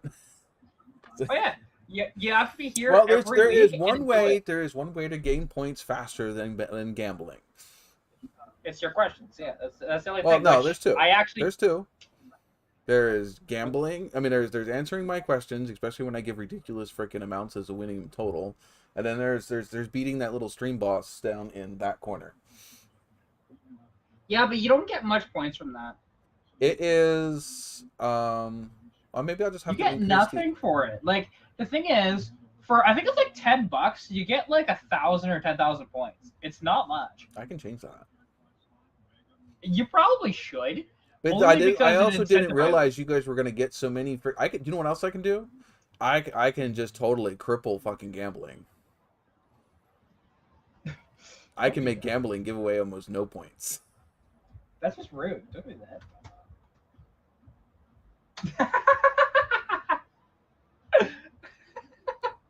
That is true. None of us are rich. I mean, I have money right now, which is kind of nice. Be able to play with. But... Yeah, but you don't need to pad your lead anymore. What are you talking about? Always need to do that. Where Yeah, donate $100. No, I'm not gonna do that. I mean, I could use it. I just spent more than $100.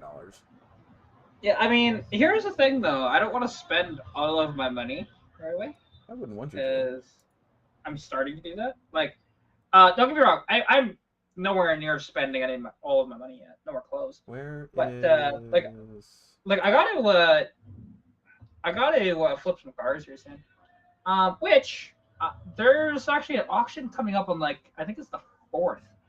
That there's a couple of vehicles there that I'm interested in. Oddly enough, it's kind of funny. there's an international pickup. Wait, you I can actually bet? filmed it.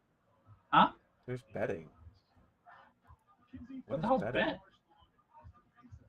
Oh, I don't understand. I'd have to look into that. There's a betting command. But what's kind of funny though is at this auction, I actually did a video and videoed this international like a month and a half or 2 months ago when it sold then. It has sold again since then because nobody picked it up, and then now it's selling again because again nobody picked it up. I cannot cripple gambling. There's no way for me to change the settings and for gambling. Only the commands. So I can't cripple gambling. I can just make beating the stream boss easier. We know, Teen Mechanic, you made us stupid. You can't give away that money. He says, I sold the Mazda, so I have money too. He bought a 98 Ram yesterday and then got a refund. I was lucky. Long story, it had to be revinned. Oh, weird. You see, he doesn't have money. He has future gas money. That's what he has. He doesn't have free cash. Oh, don't forget future insurance money too. Yes. Because his insurance be expensive. So. Oh wait. yeah. So. It said it had. Yeah. Okay. It was had to be revinned. Okay. So. So what the hell happened that it had to be revinned? Yeah. Get your ass up here. We need to hear the story. Yeah. Exactly. Like, what the hell are you doing? But anyway, what I was trying to say is, yeah, he's not gonna. He doesn't have free money. He has money that is already designated for his fuel tank because he got rid of the Mazda. None of his other cars are anywhere near saving of gas. So, what you're telling me that a 500 cubic inch front wheel drive car that's 20 feet long is not fuel efficient? No. Jess was just complaining because she just put almost $50 in the tank of our freaking Kias. Oh, it costs right now. My little Mustang cost me like $80 to fill. It's ridiculous. Mm-hmm. The thing is, like, and it's just we only have an 11-gallon tank. It's not big. Well, I've only got a 62-liter tank, which is for you guys, I think it's 15 gallons. 15 or 16, somewhere around there. Somewhere in there, yeah. But yeah, your Kias have like a 50-liter tank, so ish. But yeah, it doesn't matter. but we also know that yeah, when we don't play with the cars, we get like 30 miles to the gallon too. Yeah, well, this one of the reasons why I really want the Civic on the road. But the problem is that the green car is really hard not to play with. It's fun to drive, and then when you drive it good, when you drive it fun, it only gets like 23 to 24 miles to the gallon. Well, see, you know what's awesome is that we can hear ourselves. It's fun to drive, and then when you drive it good, when you drive it fun. I just muted him. Get your audio sorted out. We want to hear the story. What's happening? Oh, you're echoing. Yeah, you were. We can hear ourselves. No, he is. Every time he He unmutes still it, is? I can hear it. Oh no, how about now? There we go. That's better. Yeah, I think, we're not maybe. hearing ourselves. We're not hearing ourselves. So Nope. I think we're good. Nope, you're good. Yeah, Sean, so you just really is it that you just wanted me to keep the Mazda until you could fly up here and come get it yourself? Because it seemed like you were adamant about me not selling that Mazda. Because Well, no. Here's because the it's a stupid decision. You know, Joseph. Here's the thing. Because okay, what he was getting at, which is what we've all been telling you, just like driving a Mazda wouldn't have been a terrible thing because it's actually fuel efficient. I put several thousand kilometers on that Mazda. I drove Yeah, that. can you imagine how empty your bank account would have been if you would have put several thousand miles in one of the other gas guzzler vehicles you have? The Matador is just as bad as my grandpa's 6-liter Sierra. It doesn't matter. Yeah. That's not the point. The point was No, the Mazda was that good. I know that's not the point at all. I'm just throwing that out there. It doesn't really matter how. It doesn't matter whether it's a 90s gas guzzler or a 60s gas guzzler. The point is, right now is not the time to be driving a gas guzzler as a daily driver. No, like right now, actually, because of how poorly the convertible is running, it's only getting like 200 kilometers to a tank, which is like 5 miles to the gallon. Jeez, it's worse than my truck. Oh yeah, it's bad right now. Like, My truck was at least getting 12 miles to the gallon. Yeah, it's Speaking awful. of your truck, what do you have a 318 or a 360 in yours? I have a 360, and it got better gas mileage than the 318 did. Well, Okay, let me put it this way: the 318 truck that I had, the green one, okay, that had a 318 in it, and it had like the standard open diff, like 3-something rear gear, like 380 or something like that. The brown truck, which is a 360 with a 411 gear. It's a 360 with a 411 gear, gets better gas mileage than the 318 did with the better gear ratio. Kind of weird. Maybe because why? Does it have to work harder? No. Well, the green truck did. Yeah, that's what The green truck didn't. It had to work harder to get out of its own fucking way because it was. Yeah. But the brown truck's got power for days. You just put I mean, it doesn't care. Yeah, well, like because my dad had a '99 Ram with a 318 5-speed in it, 355 gears, and the thing is that thing would get around 18 miles to the gallon. Now this is Imperial, not US, so it's a little different. That's closer to probably 16 US. But there was one time, I don't know how I did it. I actually got better gas mileage than my dad did, though. I got around 21 in it. Well, we shared to the. Sorry, Kat. Well, I'm constantly interrupting you. That's my life. So, anyways, the thing is with that thing, there was one time, I don't know what I did, but I somehow got 27 miles to the gallon out of the fucking thing. I don't know how. It was one tank, and it's like, what? It's average. It doesn't for make the any Kias. sense. Yeah, that's a Kia. That's not a 318 fucking truck. Right. You must have been freaking like. Putting in You fifth must have gear been going the whole time. downhill a lot. No, I've done that drive many times and got around 21. That time I got 27. It made no sense. Like, and the truck never ran as good as it did that day either. So there's that. I don't know. Mass airflow sensor decided to work properly. Who knows? Could have been anything. Exactly. There was a multitude of things that it could have been. Let's be honest. This thing was an old farm truck when my dad bought it, but it had like 120,000 kilometers on it. Okay. Speaking of old farm truck, do you guys want to hear this VIN story on this Ram? Yeah, hold on. Yes. First, before we go that far, Okay. we got people in here. What's in the cup? You can tell. I have nothing right now. I'm dehydrated. Go get yourself something to drink. You're not allowed to speak till you get at least a cup of water.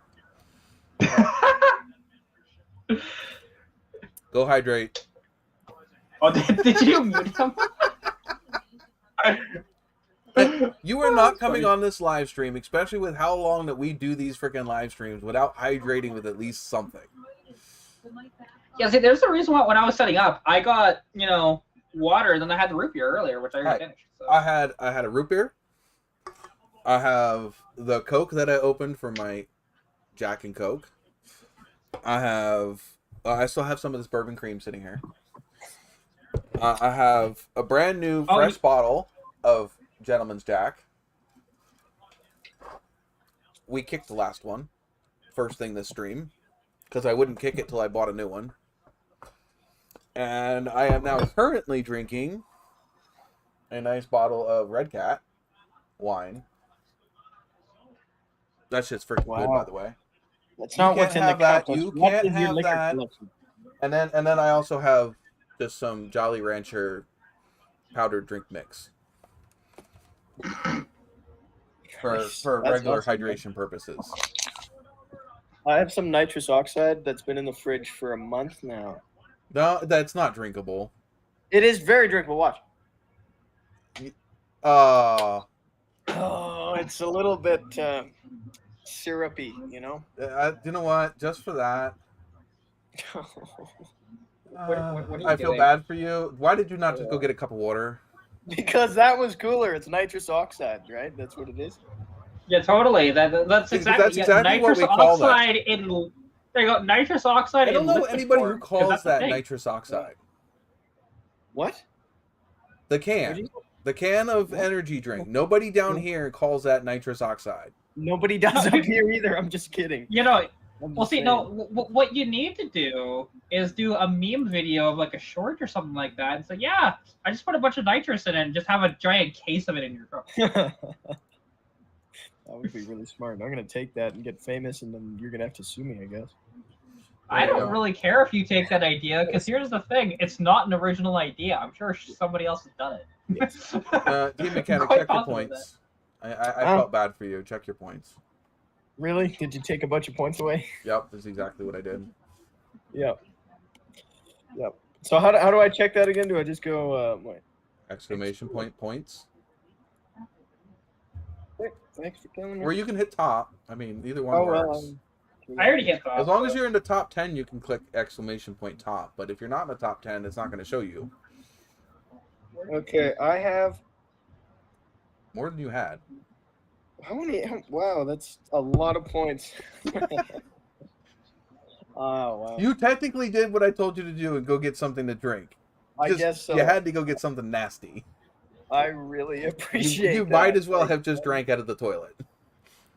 Maybe. That was a little bit rough. That was. Yeah, that's. At least, I mean, you know. I mean, I don't know if you. Well, you don't count because you're not of age to drink. Yeah, I am. No, no. Age is just a number, man. I mean, let's be honest. Who wasn't drinking at 16? I am not drinking currently. I'll leave you with that. Okay. Now you Good. can go check your points again. Really? All right. And I wouldn't suggest hitting top. Alrighty. Alrighty. Nobody likes a lot. Anyway, I'm gonna get on with this Ram story before some other story starts. So anyway, I had seen this Ram. There was a 1998 Ram 1500 or Dodge Ram 1500. Basically the same truck I have. Yeah, it basically, yeah. Was it? Is yours a 15? I thought it was a 25. What? No, mine's a 15. 100. Oh, okay. Anyway, yeah. So It's a it had 2001. well, mine. This one I saw, it was 2750. That's Canadian, obviously. It was 2750, and it had been listed for like a day or something, or 6 hours, or yeah, some short period of time. And I messaged the guy, I gave him a call. It was rough. It had some engine trouble, to say the least. It burned about 5 liters of oil, which is that's one jug of oil. Walk That's away. a gallon. Walk away. No, You didn't no, I walk was away. planning You on bought doing- it. You told us that you I bought did. it. You So yeah, so were I making was some planning bad on- vehicle decisions. I don't care.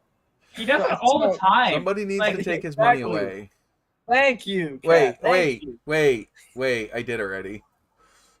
What? I took your Nova money away. Good. Did you not Good. see it? You put in the thing to tell you how much No, you it had. didn't. It takes too long to load, so I got it. Well, why do you think I put in Oh, Blaze It? Jesus. That's why I put in Blaze It. Wow. What goes up must come down. Oh, wow. I didn't know that was possible. Did not expect Do Yeah, it. not oh, lie. he You could should do not that to lie and anybody. do bad Why things. did you leave me with 420? Why didn't you I don't just know, take it because I all literally away? just took everything up from 100 up and just deleted it. You just happen to have the last 3 numbers. If you look at what you had before, the last 3 numbers were 420. Because you literally had it's 1,000. You had what? 1,850,420. I worked hard for that. You worked hard for 8,007. Actually, I don't even think you worked hard for half of that. Okay, well, it's your discretion, man. There's nothing I can say or do. So, I'm just fucking with you anyway. Well, you're not, because you just took it. So, anyway, on with the story. Yeah, okay. No, what We were you need to saying? hear Sorry, this. what? What was that? No, we need to hear about this piece of shit that you for some reason. Okay, bought. because it was. This is why I don't do Chrysler. Okay, that's what I'm blaming it on. No, that was your poor decision. It wasn't the just Chrysler's kidding. fault. You gotta I was think gonna say. of my humor here. It's important. It's Okay. important, huh? So I went there. It was $27.50. This was an hour north here. You would know where Didsbury is, Kat. It was about 25 minutes east of there, between there and Linden. Anyway, so it was a ranch, and I went there, and it was burning a gallon of oil every month, and I was planning on putting an engine in it because I know I would just go to the junkyard and get one until I get a good one, and it's a lot of work. I'd probably have to go through 2 or 3 of them. But You got to anyway, pull the whole front end off of that truck to get the engine in there. well, regardless of how you have to do it, I was planning on it. Trust me, I have a whole video of putting exactly a 318 in one of those trucks. I would have watched a lot of your videos for a tutorial. The thing is, the transmission was good. So hey. Anyway. Well, it must be worth its weight there. in gold then. Huh? It must be worth its weight in gold then. Oh yeah. That's why I was so I was thinking, okay, well, it's got a good trend. So anyway, I went Till the there. second time you drive it. Yeah, it ran good. Well, it ran okay. The interior was in good shape, which was crazy. The dashes up here don't crack, so that dash was spotless, which is crazy also. And I know anyway, where I'm coming to rob some dashes. yeah, exactly. Oh yeah, my dad's didn't have a crack in it. I know of Wow. a certain 98 Dodge right now that has a good dash in it. Yeah. Well, anyway, so I basically made a deal, and then he was like, "Well, why don't you drive it first? You probably shouldn't buy this thing. So why don't you just make sure?" That was his approach. When the seller says you probably should drive it first, No, he that's didn't when you say walk that. away. He was like, he said you should probably drive it before you make a deal, and I always do. But I was thinking it was Being okay. a So I got it up 16-year-old? there, and at 80, the check engine well, actually no, that was later. So I drove it. It was gutless at 80, and then when you get up to 100, it was okay. Kilometers upset. So anyway, I come back. I make him an offer for $2,000. He says 22. I say no, 2, and he says okay, but you won't get the subwoofer. And then I made that You deal. don't like the for subwoofer $2,000. anyway, so you walked out of that with a good deal. Exactly. So I bought it for $2,000. There's so much TV on. I'm sorry. I think I do Yeah, have I'm hearing a ADHD. TV. Yeah, that's my TV. I can turn it down a little. No, it's still- okay. It's okay. It's okay. I'm Yeah. just sorry. I don't know. I can't focus on ADHD. TV on the ADHD. Yeah, I think maybe I don't care. Anyway, so I went there. I bought it for $2,000. It was a done deal. I drove it away. I left my grandpa's truck there, which I felt bad about, but I left it there. And They'll have that sold next week. Right? Yeah.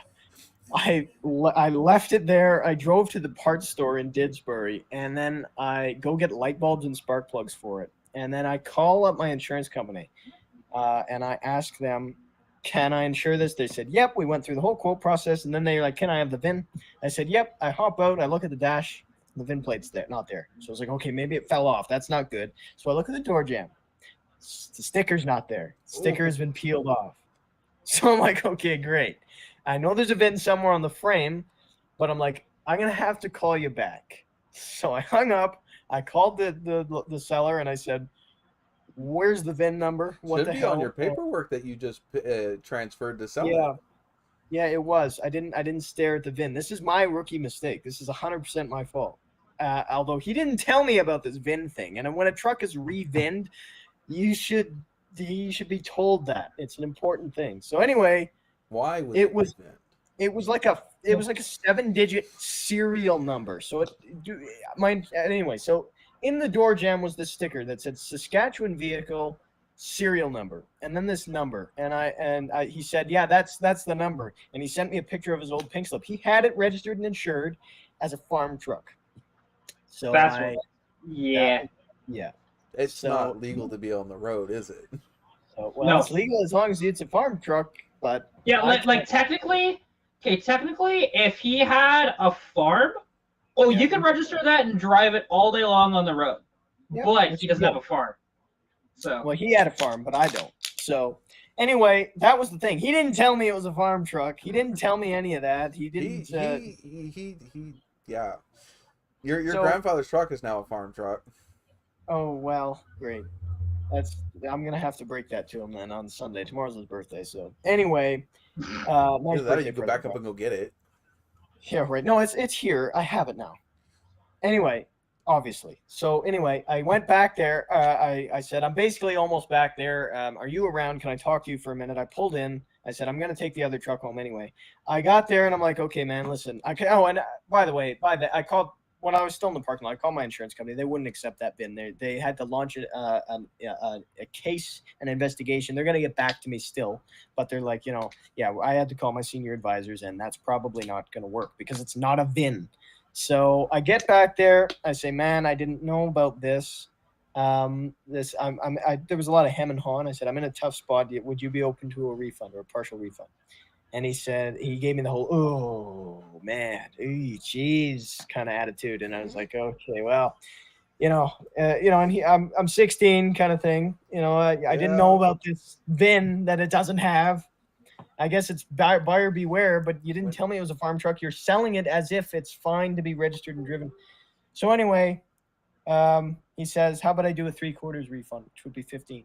And I said, I kind of alluded to the fact that I wanted 2 back. And he was like, okay, I'll tell you what if I did 1,700 back? And I had to take that because legally he didn't have to give me anything. Legally, he could have said, screw it. Buyer beware, as is where is. It says that on the bill of sale.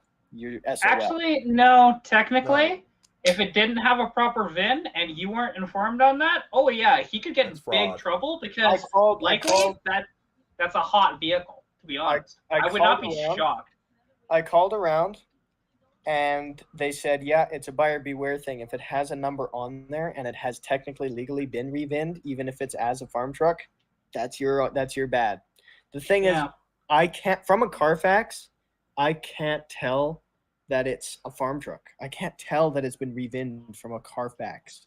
So either way, I would have had to specifically look for that, but still it's a buyer beware thing. So he didn't have to give me a cent back. I'm not going to sue him for the last $300, that's for sure. Brad's right. Around here, you can only drive a farm truck basically into town and back. Right.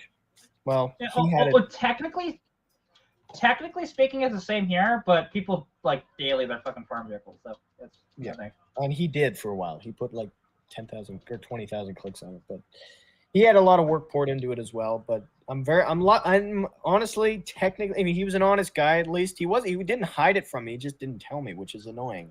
Like, I believe that he actually didn't tell me. Well, because there's a big price difference worth on that truck, being the basically now crippled. You have a field truck now because you can't do anything with it. I would honestly just fucking scrap it because you'd actually make money scrapping it. You think I would make $2,000 plus scrapping? No. You said you got the $1,700, and then you get more than $300 in scrapping that thing. You'd probably get $500 or $600 in scrap. Yeah, but I had to give the truck back to get the $1,700. Oh, so he just made freaking $300 on $300 off of me. Yeah, it's that's why I'm so pissed off. Okay, you didn't say that. Yeah, no, I assume that's what it meant by refund. He like scammed you. Well, 100%. The thing is no. If he's getting the truck back, he should give you the fucking all of your money back. Yeah, actually, that is a thing.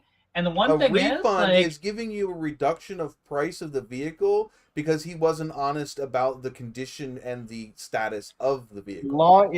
The law, unless I call and say I'd like to sue this guy and launch an investigation on fraud and they would take my statement, there's nothing I can do. The law is in his corner. There's nothing I can do. You could have taken assault claims. You can actually. Here's the thing. You 100% can, because I know fucking lawyers. I've talked to them about this type of stuff. Oh, absolutely, you can.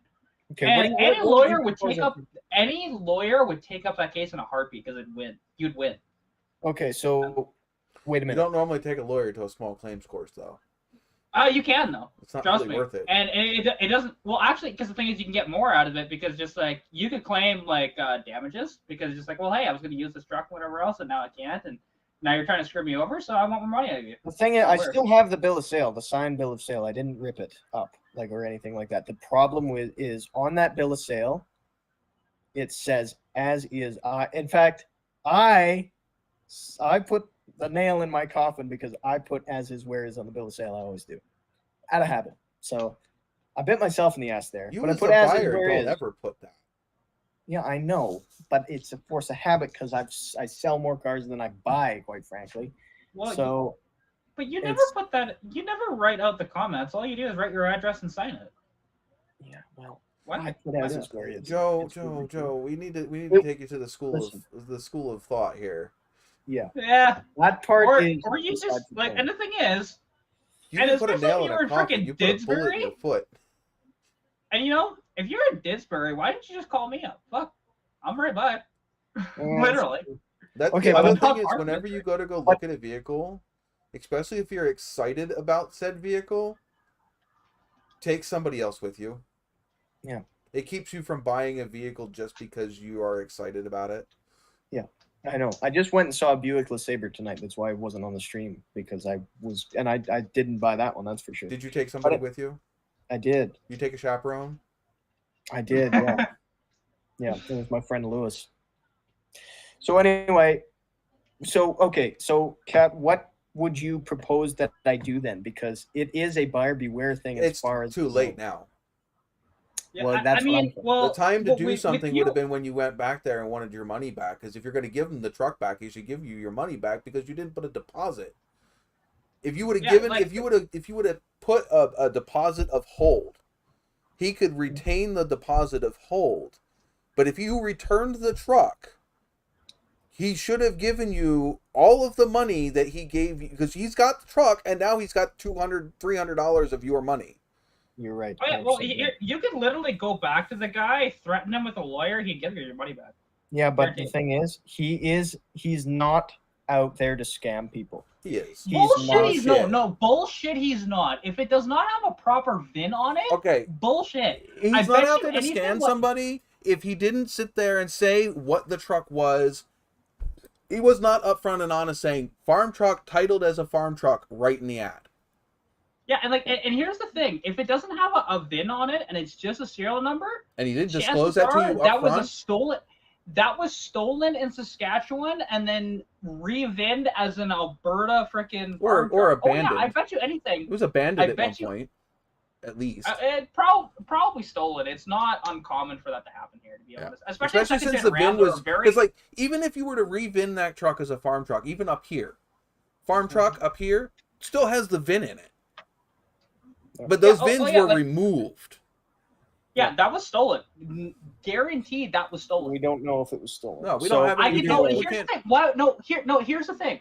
Why would the VIN be taken off the dashboard? Why would I can understand the sticker being peeled off the door? That happens. Fine, whatever. Well, I have switched But doors. the I VIN don't have the came off the original door on my dashboard. TA. But here's the thing. The Someone VIN came off popped the their VIN dashboard. tape. Yeah, exactly. Because it's Yeah. stolen. That's Well, a fucking stolen truck. I can maybe it is. guarantee you that's a stolen truck. Well, your insurance Doesn't make company a already difference said to that they me. were opening an What- investigation on it anyway. They're going to find out. The Exactly. insurance Oh, yeah. company is. Yeah, they're going to Yeah, find yeah, it. the insurance company is gonna figure it out, and then Okay. that dude So, guaranteed that's a stolen truck, 100%. Wow. okay. So, do you think that I should do something at this point? Should I die on Yes. that? I don't. hill of the Well, I don't 300? know. I don't know if there's anything you can do at this point other than, the insurance no, company he- isn't he already actually- doing. I called the Yeah, no, RCMP last night, and I asked them what they thought. I said I wouldn't like to, file a complaint, but I want to know if there's anything I can do. And I was led to believe by them, by the exact words of, that would be a buyer beware thing. If it's had a VIN trouble, if it's had anything like that, you have to look at that because there's no VIN plate. Like that's something you should look at. They would have had to. Well, the thing is with them, they were probably misunderstanding what is going on in that situation. Because the thing is, if it was revinned properly, then it's fine. There's no issues there. But you just said it was revinned with a serial number. Yeah. That's not okay at all for any vehicle whatsoever. No, How's a farm truck guarantee- revinned up there? Yeah, well, here's the thing. They don't do it like that. They don't. Like, any vehicle that is re-VINed by the government with a proper fucking VIN. Mm-hmm. And even then, that is rarely done. Okay, wait. Like, how do they up there, how do they distinguish a farm truck from a street truck? It's on the registration. It'll say vehicle usage, commercial. All right, and then does it have a VIN or does it have a serial number? It has a VIN. It would have a proper VIN. Then that truck's not legal. Not have a then that truck's not legal. Yeah, that truck is 100% illegal, and I would. It's an off-road use only vehicle, basically on somebody's property. That's it. And it was like she said, it's probably and registered. Like it's illegal to be driven on the roads. How do you and know everything, that it was? I mean, like the thing is, how do you know that paperwork isn't forged? Yeah, it's like here's the thing. If you know people, you can absolutely do that. And there are some insurance companies that don't give a shit out there. There really is. That they'll insure that the insurance literally anything, because what they could actually VIN that as, they could say, oh yeah, this is a 98 Ram, whatever else, but they could have it classified in their sort of system as, hey, this is just like a kind of a rebody or like a kit car or something like that, and that's how they get away with it. Because even though it says, hey, 98 Ram, but no, you can't re-VIN a vehicle without it having a proper VIN. You can't do that. Like, there are old cars that some insurance companies will want re-VIN because they only I have to go through a whole bunch of shit whenever I insure my Nova or the TA, because it doesn't have the full. It doesn't have the full 19 number code or whatever. I've seen car. The only time I've ever seen a car re-VINed up here is like a 1949 blah blah blah that wasn't. That never had a VIN. Then it has a VIN, but it's more of a serial number. You know, like my Cadillac. Digits. They were worried about, oh, your Cadillac might need to be re-VINed. It's old enough, and I was like, bullshit. And I showed them that it has a VIN. But like cars that are old, registries sometimes think, well, that might need to be re-VINed because it might have a serial number. But I don't know. So. And that's the only time I've ever seen it. So let me just ask you this outright question. In your humble opinion, is what's happened here illegal in any way? 100%. If not illegal, immoral. Yeah, well, no, I would say that's 100% illegal, because here's the thing. It's fraud. That was sold to, it is fraud. Exactly fraud. It was sold to you under fraudulent pretenses. Yep. Oh yeah. The thing is, like, I could, if you want me to, I could contact my lawyer on your behalf. Guaranteed.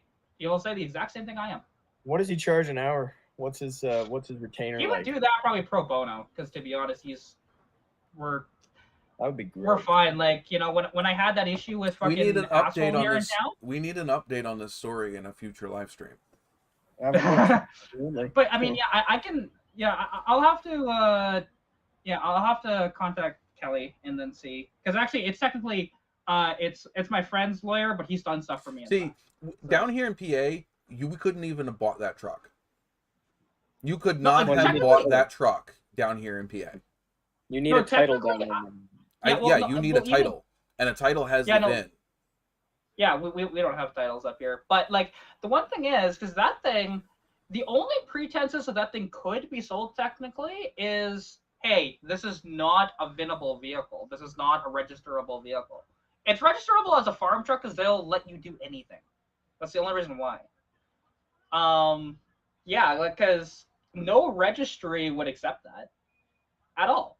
None would, unless if you have your thing to say, hey, I have a farm and I'm registering this as a farm vehicle. That's the only way how you could actually put that thing on the road properly. So by that, it's fraud, 100%. And the guy knew about it. It doesn't matter. Like, it's one thing if he sold you a lemon and it was as is on there. You can't do anything about that. Which that probably it does have a lame motor. It does. Yeah. I mean, to be honest, I wouldn't. Even before knowing about the van, I would have walked away. That truck. There was so many signs that you should have walked away. Yeah. Oh yeah. There wasn't before the VIN thing. Like, it ran and drove okay. It just burned a lot of oil. That's a big. Well, here's the thing. Unless you're an engine rebuilder, that's a big walk away. It's rings. It's gonna be rings. Well, no. Well, here's the thing. That truck like that with a fucked motor like that, because that's not just okay burning a little oil. No, that's a fucked motor. It is totally. That's rings, And it's valves, it's valve seals, it's well, and here's the thing: I could buy a truck like that for $500 all day long. So, like, very That's easily. fantastic. It's not about the decision that I made, responsibly. How is it not? It's you know, let's just leave the criticism until after we know Nobody's it's resolved. criticizing you. We are shunning you. Penalizing me. It's not fair. Watch your language. No, it's totally fair. Because here's the thing: if any of us did the same thing, yeah, you'd hear it like back too. It's 100%. No, like if I made be that same mistake, I know Sean would be fucking grilling me right now. Joseph. Yeah, Sean would. I wouldn't. Joseph. When you have really good friends, your friends will rip on you harder than anyone else. I'm not offended, Sean. I'm not offended. I didn't say you were. I'm friends with Lewis, who's probably watching this right now. Though I do have a friend, ex-friend, that totally told me that I never treated him right and I was always an asshole and all this other shit for doing exactly that, what friends should be doing to somebody who's fucking up. Friends should beat each other down, man. It's how it goes. Because he was selling, and he's been in this live stream before. I won't mention his name. People who know him will know who I'm talking about, but I don't need to mention it. He was selling rims that he pulled out of the junkyard. They were nice rims. They were pulled out of the junkyard, and he wanted to sell them. He was asking basically full price of mint rims. They had some nicks, some scratches, wear and tear from being on a vehicle. But the problem is he didn't clean them up. He just took pictures of them laying in his driveway, in his gravel, whatever. Just regular, gravel. Yep. Gravel. And somebody ripped him a new one in his comments of his ad, basically saying, if you're asking this much money, you can at least take pictures that show that you feel that these rims are worth this much money. And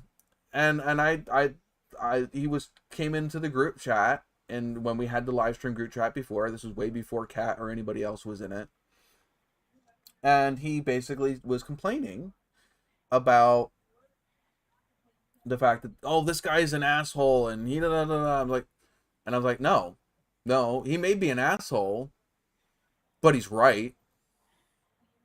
If you're gonna ask a freaking an arm and a leg for something, or if you're gonna ask a reasonable price for something, you should actually take care of the photos that you're posting of it. Take them inside, wipe them down, clean them up, put them on a towel on your table, and take some decent pictures of them. 100% agree with you. And that's what I told him. And he basically dumped me as a friend and whatever. And I was like, fine. All of the crap that I have done for you and all of the things that I have done, if that's how you feel, then fine, I'm done. And I'm one of the people, I'm done. If I get to that point, I'm done. I don't chase people. Lost another friend that way. I'm going to be harder on my friends than I would be anybody else because I care.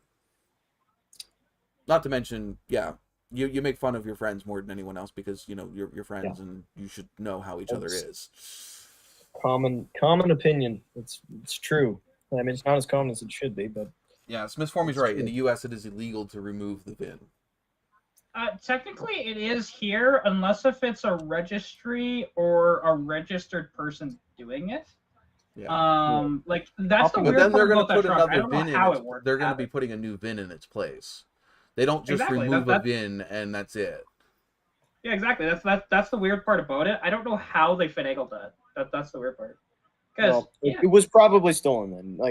But yeah. Okay, so I think because the thing is, I could drag him to court right now. I could launch a thing right now. If you can find him. I know where he is. I have pictures of his registration, his address, where his farm is. I've met some employees. Like, he's not hiding things. He's not a shady guy. He's just regardless of whether he has scam intentions, he's in possession of an illegal vehicle.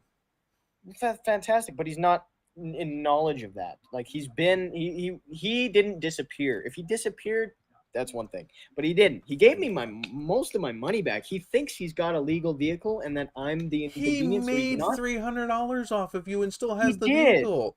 But he's not. Yeah, here's the thing. If he wasn't, no, he 100% knows that because he would have given you all your money back. Yeah, he That took doesn't advantage matter. of you. He took advantage Like, of you. like the Great. thing is, well, no, because here's the thing. If he was just saying, you know what, I'm going to, like, I know about it. Like, if he didn't know about it, he wouldn't have given you your money back at all. None of it. He would have just been like, it's on you. Screw that. Right?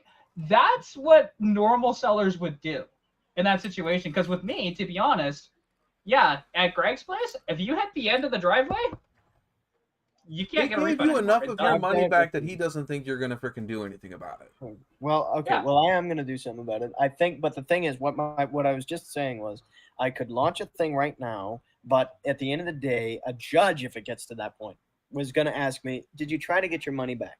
And I would say no. I would say, But you "I did. gave me $1,700 and I walked away." But I'm going to message him or call him or something and say, "I need that $300 back because I'm looking into this. This is not whatever I say." And Yeah, just I little- looked into that, honestly, which I did say at the time. Joe, this What? is not a reflection of your age in any way. But And take yes, an it is. adult you trust with you. Yeah, like, That's here's the one reflective thing. and Yeah. experience, but that's okay. I don't Yeah, care well, if it's your here's the dad, thing. a I will- friend. I don't care. Take Available. somebody with a I've little more had authority. That it, 24 cars, Sean. I've bought a lot. I'm learning. that. No, It's no, nothing he- to do no, with no, that. no, here's the thing. That's not what he's saying at all. I You're know what dealing he's with saying. somebody No. shady. If you let me talk long enough, you'd realize that I'm in full comprehension of what you're saying. I understand that it's important to take an adult with me. Every other time my dad's been with me, I mean, except, well, I've gone to see cars now that I've got my license. But I know what you mean. Joe, No, it's nothing to that- do about that's not what taking he's somebody saying. with you but a car. Oh my God, I know what you're saying. I understand what you're saying. It's No, it's a second I don't opinion. think. No, No, that's not. That's What not are what you he's. That's saying? not what he's saying at What are you all. saying? Go What are ahead. you saying? No, what he's saying is Is that you're dealing if he with a tries shady anything, person. you're dealing with a shady person who may If or he may not be tries caught in anything a legal else- situation. Okay. Yeah, take somebody with you that is Good an point. adult. Good Like point. 100. I will like. Okay. Here's the thing. Out in Didsbury, I will go with you, just to make sure nothing fucking And happens. make sure somebody knows you're going out there. That's No, not well, going everybody out knew I was going out there. My grandpa knew I was going out there. there. My Right. dad But the knew thing me is and my right dad now, knew me. that's not the point. Right now, you're going back to go ask for money back Yeah. from a person that may or may not have an illegally obtained vehicle on their possession that just Yes. tried to scam you out of money. Yeah. You know what? If I get shot and die, I do. That's That's not cool. That's not cool on my live. Yeah. That's not cool to whatever. You're right. You are You're right. amongst friends that give a shit about your well-being. I know. I don't want to die. I love life. I'm loving life. I've had more cars than any other kid that's Like close to Jesse my says, age. really a witness is most important because right now it's your word versus his. You're right. Absolutely right. But I've got some things in writing and I've got some things on video. So we'll see what happens. Just Take take a a minute. person with you. Yeah. I I'd know like what you to mean. see you next week. So would I. I can assure you that I'm not going back out there if that's what's happening. We'll see what happens. Either he can e-transfer me, I mean, or I can it get could lawyer be money. it could be completely fucking legit, but you gotta think on the fact of worst case scenario. I'm well aware. And yes, video is Well good. You should aware. be recording everything, Yes. even if you're not putting Yes. it up online. You should just be recording it for your own. Every time I go look at a video, I mean a car, if I have permission to video, I do. Because even though you may go back and go look at that video later, and you should basically never buy. You shouldn't always buy the car the first time you see it. Go back and watch the video that you took, because you might see something you didn't see while you were there. Yeah, I can successfully say I've never done that. So Never taken a video of Neither have I. Yeah, have you taken a magnet with you when you went to go buy a car? Yes, No. I've done that. I did that with my Cadillac, and it had Bondo all over it. Yep. Not- Yes, not always the blue one. always take a Silver. magnet with you. yeah, see, Yes. actually, well, what Or I a just do, or a I, paint I thickness tester. Or what I can do, because I know the sound of Bondo and metal. Can't always trust Sometimes that. it's hard to tell, but yeah, that's true. Can't always trust that. Because depending on where it is on the car, it may sound more solid than it is. Either way, actually, no, here's the thing: if it actually sounds like a thud versus kind of hollow, you know it's fucked. That's the point. If there's a lot of Bondo on it, it makes a thud. If it's no Bondo on it, it should be a lot more hollow. If it's the area between a door and the rear wheel well of a 2-door, that metal right there is pretty braced and strong. It's not necessarily gonna sound like hollow metal. Yeah, well, you can also tell when you go up the fenders and stuff like that, it's gonna have a similar sound. It will get a little deeper of a sound. I will give you that towards the bottom, but towards the top.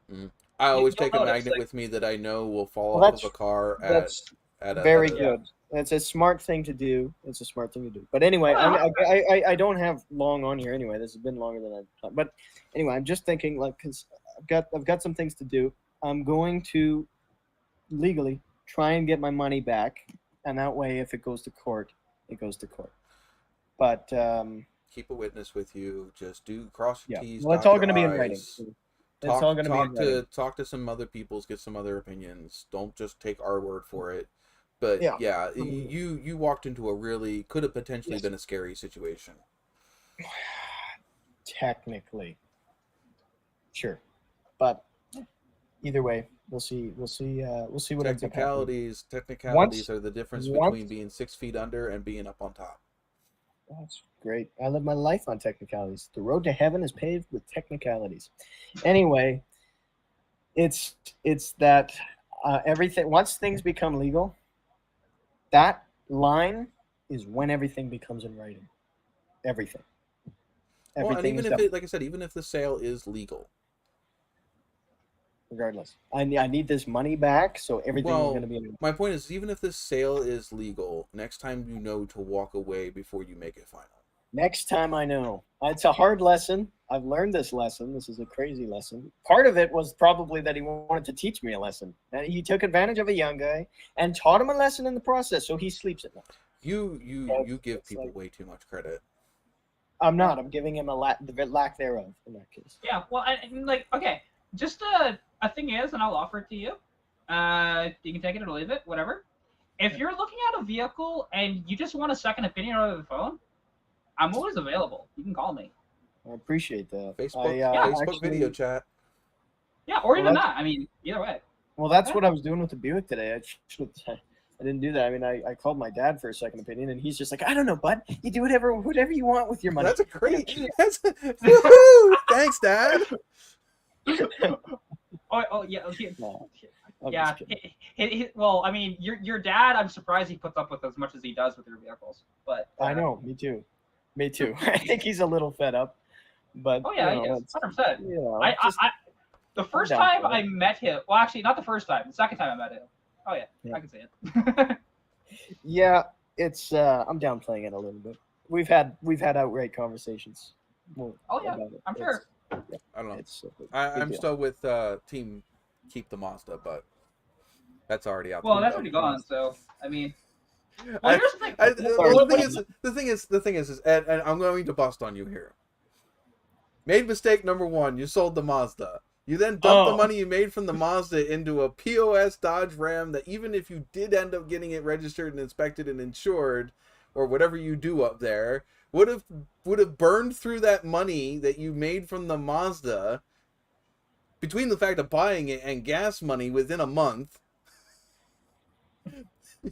But now you're not only are you out of Mazda, but you're also out the truck that you paid for.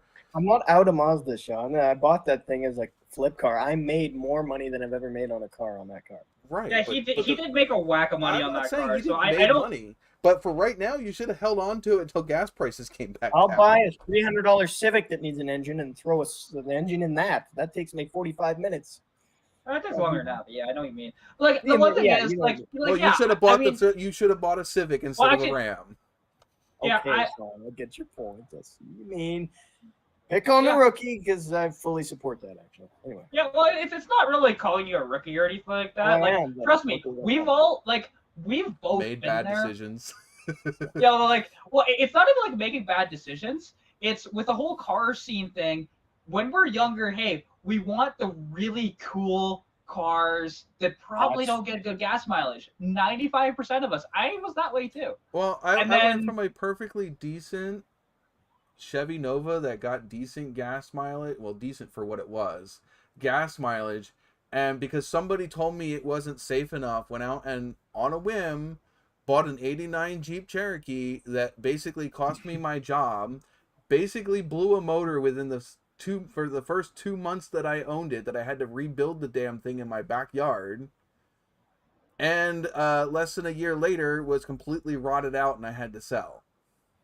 You've had a tough go with things then. And then we bought a Cavalier that ended up having the back end rot out of it.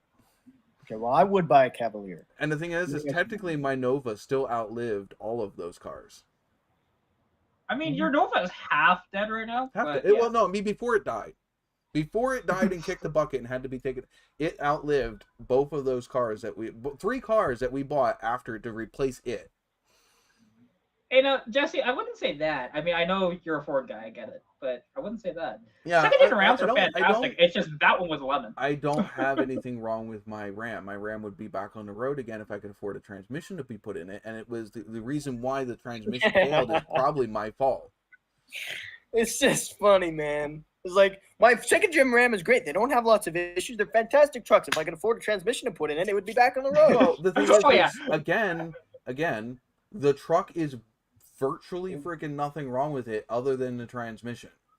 Yeah, and that's the problem. It's my fault that the transmission has been an issue for this long.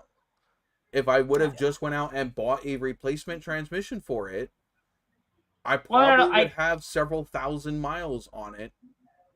Well, no, that's not what he's saying, because literally he just said that, like, hey, this is a fantastic truck, but actually it's got a transmission issue, which it's had before. So because it's your second trans, isn't it? No, it's the same trans. Well, no, I meant after it was rebuilt. Wasn't it rebuilt once? I thought it was. No, I rebuilt it, but I fucked it up. Oh, the reason why it's fucked up is probably my own fault. I like those Rams the best. I think they're decent trucks. If I would have went and bought a actual remanufactured transmission from an actual shop or whatever, like Jasper, or taken it to an actual transmission shop, that truck probably would have been on the road 6 years ago and still be on the road now. Maybe. To be honest, those automatics weren't the greatest. Like, and also, you have a little more stress on yours because A has 360 in it, a little more power to it. But also, you have the off-road package with the bigger tires. That same transmission. Guys, watch the chat. But they put those same transmissions in the 2500s. They did. They blew up all the time in the 1500. I have a 1500. Well, actually, those transmissions, the automatics, they blow up all the time. It's the manuals that don't. Right, yeah, no, but like, they put the 2500, they put the 46 RE. Yes, they did, and they were, and they're like, but what I'm saying, they weren't a very good transmission, anyways. It actually is a common point. Like, the thing is, for me, getting a second-gen Ram, I'd avoid the automatics. I'd get a manual because I'm gonna head out. I'm gonna head out here. I'm not getting a manual because for what I use the truck for, a manual would not be the ideal transmission. Yeah. And no worries, Joseph. I'll catch you later. I'll give you an update on what's going on. Not to mention, Jess drives that truck too. And see you, Joseph. All right, see ya. See ya. Okay, bye. But yeah, Jess drives that truck too, and I can't put a manual in it because I need her to be able to hop in it and drive wherever she needs to go as well. Oh, does she can't drive stick, or has she not? She doesn't have enough experience driving stick. Well, to be fair, I learned driving stick on a second-gen Ram. It was actually very easy. Those transmissions are very forgiving. Because like the one thing is with the second-gen Ram, what's nice compared to most manual transmissions where you have to give it gas, unless you're on an uphill in one of those, you don't. It's kind of nice. You can have it just go off with just letting off the clutch a little bit. and then I don't have to you get know, on a gas going uphill in my automatic. wait, no, that's not what I was saying. Like, but for a manual transmission, it's one of the more forgiving ones, and you can bang shift the damn thing all day long too, and it'll take it. It's kind of fun. Just when you change out the transmission fluid, you have to put synchro mesh in it. Most people don't, and that's how they grenade them. But yeah. We have a Chris. Oh, there's a Chris.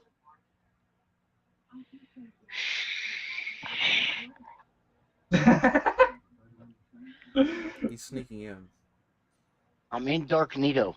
Darknito. And well, and I appreciate the compliment. Thank you.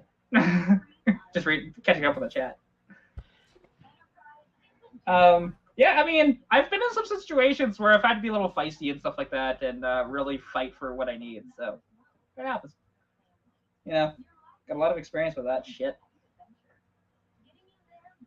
But yeah, it's fun. That's why I like hearing Joseph's story on that. Actually pisses me off more than anything, because yeah, that's not cool. That whole situation. Oh, he took advantage of him big time. 100%. But yeah, it's whatever, you know. We might have certain topics that come up, but yeah, it's pretty much whatever the hell we feel like talking about. Well, most weeks we'll have like something that an individual might want to talk about with their stuff. Like, you know, we started out this week, for example, like I was talking about the stuff that went on with my 86 Mustang this week. And Sean wanted to talk about actually he got some new parts for his Trans Am, you know, stuff like that happens during the week. But for an actual topic for the entire show, no. What's the Nova Montana? Wait, what? Love the 69 Nova. Annoyed to see that Chevy ruined it by naming it by creating the Nova Montana. I'm not sure what you're talking about. Like when the Nova name died, it was a front-wheel drive Toyota. Yeah, Toyota Corolla. Yeah, so I'm not sure what you're talking about with the Montana like there. The Montana was a Pontiac minivan. Yeah, I'm kind of confused on that. Talk about how Corvettes look cool, but when I see someone let down when it's a Corvette versus a Lambo or Ferrari. I don't understand that, actually. Okay, I'll look up Nova Montana right now, but I don't.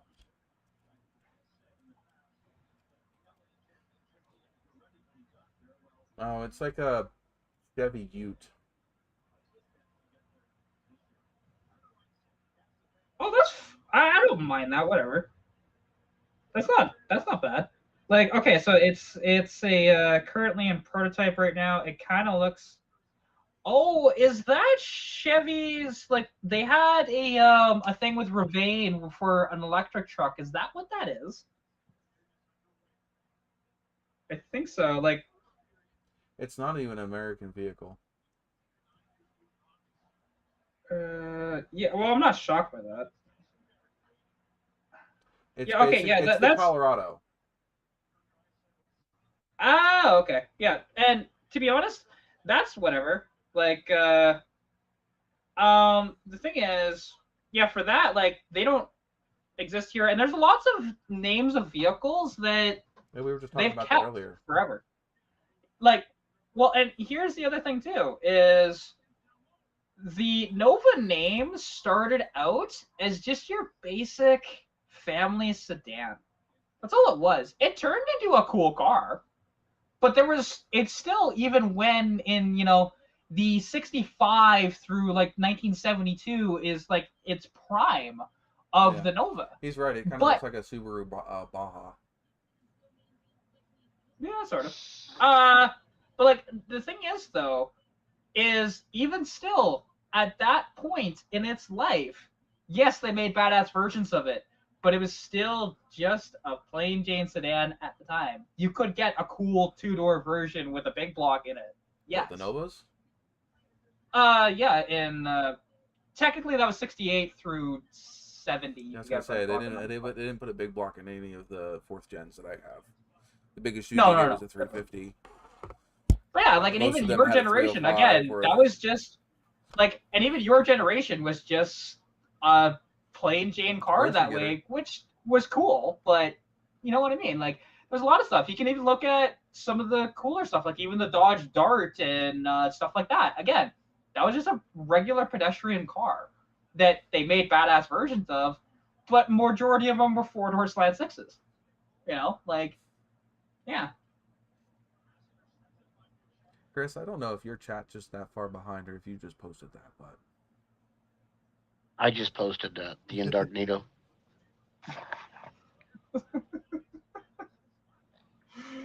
Yeah, that's funny. Yeah, I mean, and I don't like a Sorry lot to all of the tire haters. That wasn't a plug for them either. if nobody caught spilling.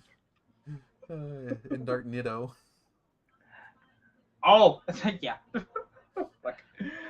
Personally, I've never run them, so I have no experience, had- good I or had- bad, with them. I had a pair of Nittos on my Nova they were just the front wheels, but it was only because they were the smaller diameter that fit the front wheel that I was looking for. I also had a set of Posh. I had another weird name that was like well, luxury tire. well, here's the thing. Nitto tires are actually really good. Oh yeah, they are. Um, They're sports they're tire very tires. good. Like, yeah, I have actually the winter tires on my convertible are Nitto. I love those freaking tires. And Nitto tires, if you want to do a burnout competition, go get Nittos because it'll last the longest. Yeah. I want to get it. I want to get a set that when you do a burnout, they leave brown smoke. You can get those. We have Yeah, just so I can give a set to the smart ass that does a burnout. Look, dude, you must have put the tires on to fit the car. Why? It's a piece of crap. It looks like a piece of crap. It sounds like a piece of crap. You must have smoked like a piece of crap. Here you go. They'll do brown. I think he means BF Goodrich tires are the best. I don't know. I have a set of Hanuks on the car on my Nova now. Well, here's the thing. Hanuks or Hanuks or whatever you BFGs. call them. I beg to differ based on truck tires. Yeah, I've had BFGs. Michelin high energy drives, and they'll far outlast and get much better wet traction than any BFG tire out there. Oh yeah, BFGs honestly do not have great traction, and they also don't have like performance aspects either. If that's what you're interested in, I doubt. If you want to know what the rims were that blew up on my freaking Nova, now granted it wasn't the tires. It wasn't necessarily the tires' fault. They were well past their life expectancy, and they were actually originally on a Mustang. Hey. They were BF Goodrich TAs. And Now those are decent. yeah, well, they weren't when they were like 15 years old. Well, and actually, so okay, when you're talking about tilting your rims, are you referring to when people do negative camber on their cars? I mean, when you're running something that has more cracks in it than the local senior center, I mean, what do you expect? Well, it wasn't just that; it was also the fact that did you see the rims that were the tires that were on the car now? Chevy, Chris. Yes. You happen to notice a little bit of wear on the side of the sidewall, right where the fender would be. Yeah, that's what killed the TAs. It cut through the sidewall and then it basically delaminated the tread off of the tire, and then threw that around and beat the crap out of my car. Minor hiccup. Yeah. But again, it was also because they were old and dry rotted and. Oh, Jesse, yeah, BFG mud terrains are fine. They're fantastic. Every other BFG tire though, not so much. Not their all terrains though. You're not ultra. The mud ones are actually they're a good tire. Though I am it's running. Just, their street tires, like the regular, for your car, are typically not as good. Like I have BFG. I think I have BFG TAs for my Mustang. I'm not a big fan of them, but I have them just because hey, they're tires. Yeah. They will last. I will give them that. Right now, I forget what we were running. Let me look it up real quick. We run the same tire on the Kia for the last 5 years, and they are freaking awesome. And we get them at Walmart, actually. Are they Nexans? No, hold on. I'll tell you exactly what they are because I have them on my thing. It's either Nexan or an Iron Man. Oh my Nope, god. not either of those. Really? It's surprising. Usually those are the two brands you see at Walmart, so. Oh, Banana, you can go get some run flats that'll never go flat if you want to pay for them. Yeah, they're expensive. I was gonna say, depending on the tires, like there are some trashy tires out there, absolutely. But They got as some well, now. You ain't even got to worry about checking the air in them. yeah, that's weird. I'm not gonna lie. With that stuff.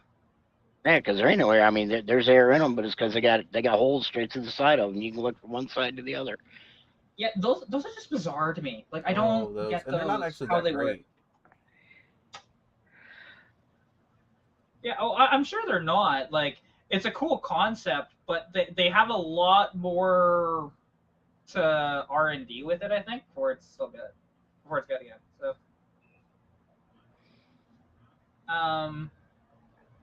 But yeah, like and. But what's fun is when you see a set of that and you tell the idiot that's using them, says, I do hope you know that you're going to be real expensive. What do you mean? I said, here in about another month, and you're going to have to take him in and have him put winter air in that damn thing, or it won't work in the winter time, so it won't get no traction in the snow and ice. Seriously? Yes, definitely. Oh, God. This ain't like a regular all-terrain. You got to change the air out for the season you're running in. What do you mean? It was like fall. You come into fall. You got to have fall there. Well, how to put that in? That's the cheapest. All you do is find the nearest cliff or big hill and let it fall over the edge, as long as you can get down to recover it. Nice. Good to go. And I will say, negative camber on a vehicle, not a fan of it. Especially well, it's not when, good for your like, tires, period.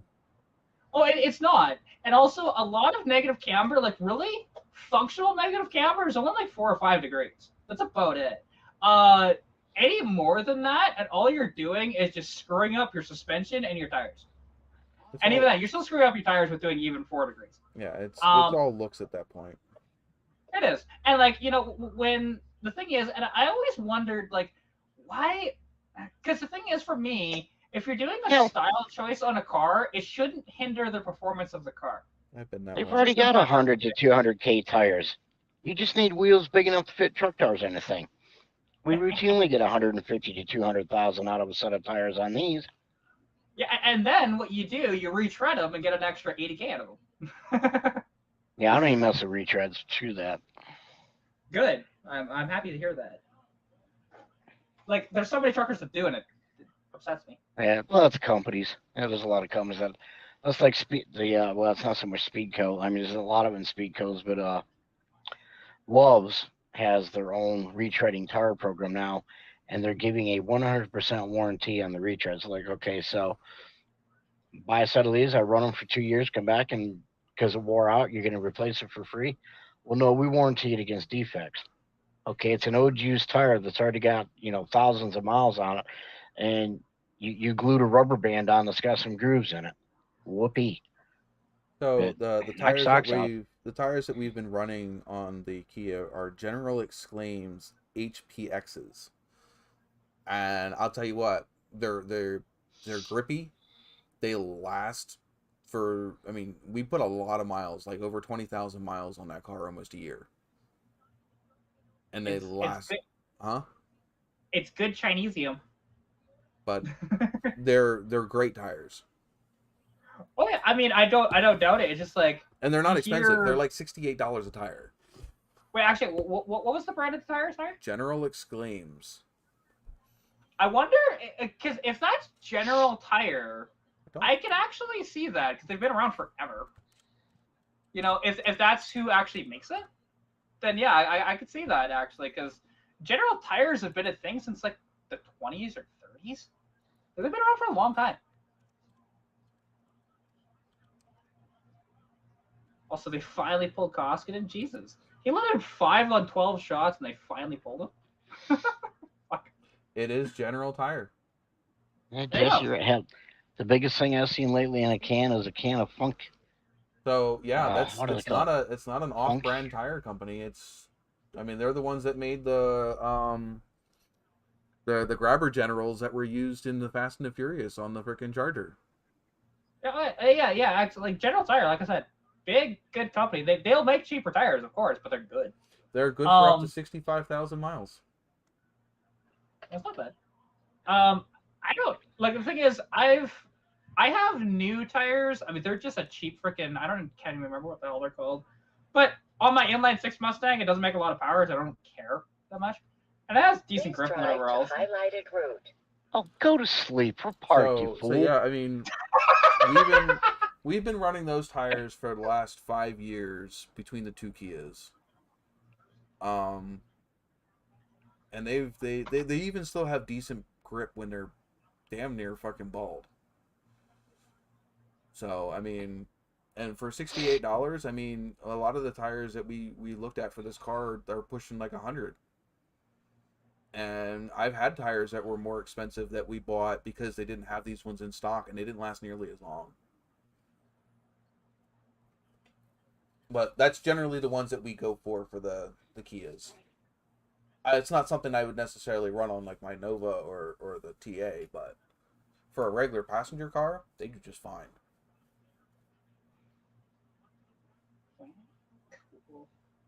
Sorry, I was just looking at YouTube metrics, and I'm liking what I'm seeing. Do what? I was looking at YouTube metrics, and I'm liking what I'm seeing. I'm looking at my YouTube metrics, and we've got 7 people in here, and now we have 6 people and 4 likes. I was just gonna say we had 7 people in here and 3 likes. Well, see, it's kind of cool looking at. Well, hey, hell, even views in the past 24 or 48 hours, I have 2,164. Ooh, way more views. than I do. Well, to be fair, that tour of that guy's property with the Camaros and the Firebird and stuff, that's doing really well right now. Yeah. Oh yeah, that has over 1,200 views and counting. By the way, Chris, I was super disappointed. I was expecting you to be in that premiere for your car. I was planning on it, and like 10 minutes before all that was supposed to kick off, my buddy down here that lives over near Dallas pulled in with his wife, blowing the horn. Hey, COVID survivor, come on, get your butt out of that big truck. We're taking you to dinner to celebrate. You're still alive. Yeah. Well, that ain't all necessary. I ain't going to turn down a free meal. Are you in the big rig? Yes. I went back to work Friday. Last Friday, a week ago. Congratulations, man. That ought to feel fucking awesome. It does. I'm stoked. I bet. We just need to get your... We have got to figure out some way to get your Peterbilt sign behind you.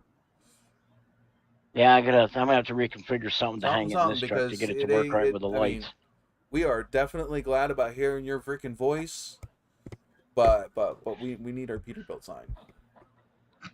Oh, you didn't do a show. Did you do a show last week? Yeah. Or was I already parked? We were here. You popped in. I was already parked, wasn't I? I think it was the last couple of minutes of your trip home, wasn't it? No, because last Saturday I would have been in the truck already because I left Friday. I think I was parked for the night already. You were here last weekend, I think. I don't know. Is your new route or whatever, do you have the ability? Are you going to have the ability to be joining the show more often? It all depends on how the thing. It'll either be joined like I am now, parked, or running. It all depends on what the day brings as they come. Okay. Because it's not like the semi-dedicated running route that I did before, where I was running every weekend, going to the Northwest. Well, I appreciate the fact that you're here. You mean it is not the same live stream when you're not here. And then again, it's the same thing with Kat. When Kat's not here, it's not the same live stream. There are some other people that I wish. Well, to be fair, when I'm not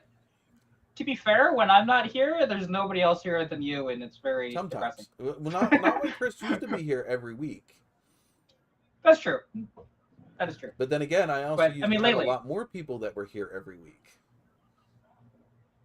So, we might have to help get Brad a streaming setup so that way he has a decent place to join us if he wants to do that. Well, he has the headset and mic thing like I got with his phone. Does he have like a quiet corner where he can? Yeah, he lives by himself. It's his own house. Oh, I didn't know if he had kids or freaking girlfriend and. No, all the other. Yeah, he's got a fiance and a girl, but they live with her mother. So whenever, that's why I said if you want him to come up, I mean, I could even share the link with him tonight if you wanted to bring him up here just to say hi, if he wanted to, if he was interested. He can drop something in the chat if he wants to. Chris, you were here last week, and it was your buddy having the accident is the reason you popped out. Correct. Yeah, right early in the show. Correct. You're right. Yeah, that was a bit of a downer. And I was parked. Yeah, it was. I got the pretty much what I was doing was going through the tablet because I was already parked for the night to do the show, and somebody sent me a message on the thing. Hey, did you hear? And then no, and then I got pretty much the live play by play as they were doing the on track scene Oh, that's not on cool. what had happened, what was going on. I'm like, oh damn! And then they told me who it was. Like, oh freaking, are you freaking kidding me? We have some new stuff in the live stream now. I had to end up resetting the stream boss because of things that happened. I messed up the stream boss and had to reset it. But we also have the ticker at the top that shows all the latest subscriptions, not subscriptions, donations up at the top. And I actually have ending credits now, if they work. That'll be different. Tonight will be the first test run of that because I can't test it unless it's live. My drawback is some of the stuff is so small on the phone screen. Your disguise is wearing off. Your face is starting to show. Here, let me repaint it, Rich. You just need to bring there. Oh, there you go. We're good. Okay. Ukraine, here I come. Dark Ops Express. As long as you're helping the right side. We need more rednecks over there, definitely. Brad says not with being in Erie right now. Well, yeah. What am I talking about this week, Brad? I didn't know what he had going on. I mean, like with everyone else, we'll have to do a little test thing before the live, see how your setup is, and what have you. I think I've done that with just about everyone. A little pre-live. Oh, yes. My bad. I forgot they were going away this weekend for a special event for the granddaughter. Oh, come on, Bradley. Just turn on the light and start yelling. That'd be great. Trust me. I've met his mother-in-law to be. She'll whoop all our asses. Well, hey, we can just put that right in the live. Yeah, see, that's the thing. This live would actually get like a ton of views if we do that. I know. Does she get out the flip flop and start beating people with it? I don't know about the flip flop, but I'll tell you what.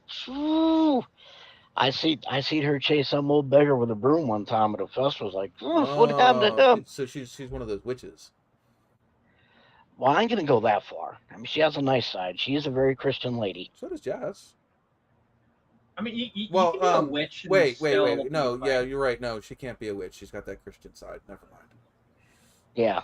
I mean, anybody knows anything about true witches knows exactly why they never fly off their broomstick when they're flying it, and why they always wear dresses. You better watch it, Crit.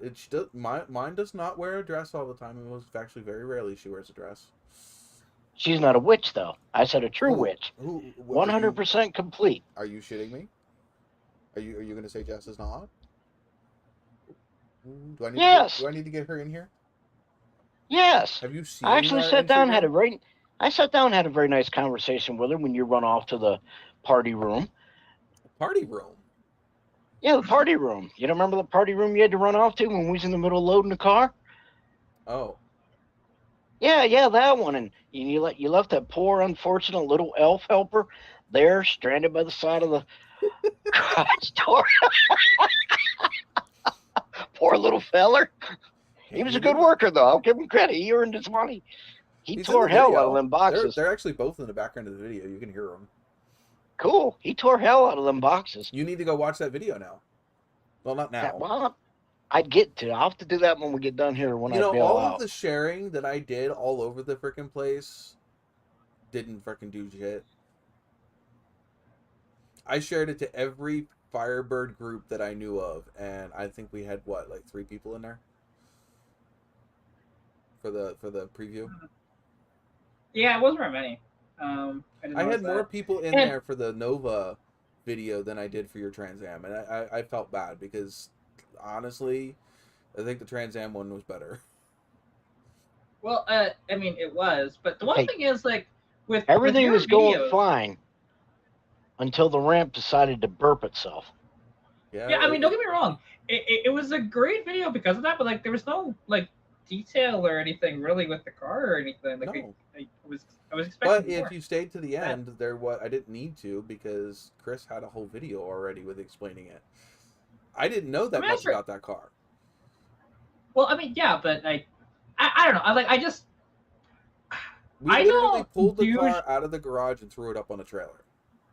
Oh yeah, I know. I get that. Like, to be Yeah, it was honest, getting- that would have been a perfect video to do, like, edit into a short. That would have been perfect for that. But You know me, I don't want to do shorts. I know, but you should. I don't want to. It really does help out your shit. It really does. You get so much new eyes on your channel. Speaking of birds, I don't recall in the chat this week, Kat, whether you said you did a video of the one that you went and looked at. Yeah, she's got a whole video of all of the cars that were out there. Yeah, there is like 5 late 70s Camaros out there. Some There jet is that skis. there's that Formula Firebird. snowmobiles. I didn't do a video on the snowmobiles. They're just in the Brad background. bought them. Brad saw them because that was one of his Yeah, comments in the video tonight. Was I saw all of those snowmobiles. Oh yeah, there was like 6 snowmobiles on the property, but I didn't talk about them. They're just in the background. They're in the thumbnail. I mean, you could. That's one of the There's one I saw Trans Am. I saw Trans Am, Camaro, snowmobile. I'm like, at first I thought, is this a picture of Chris's yard? Hey, we ain't got no Camaros, but it could be. I mean, you figure we other than catching COVID, not getting any deer in deer season, wrecking the snowmobile twice, one of which resulting in an ambulance ride being knocked out. That was a unique experience. That was after dropping off Jean Grey, wasn't it?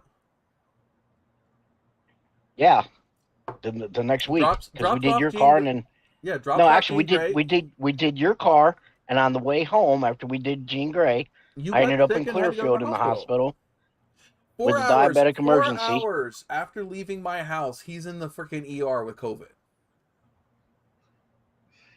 COVID and diabetic emergency. I went in with a 504 sugar level. Literally 4 hours after leaving my house, I get a text message in the middle of the freaking night saying that he had to go to the hospital. Yeah, we didn't make it home. Yeah, that was rough. I mean, I'm glad you're better now. It took him forever.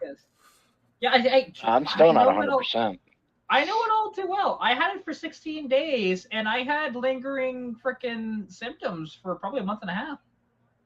So yeah, like I know exactly how it felt. The only difference is I didn't need to be in the hospital though. Although I almost went, but didn't.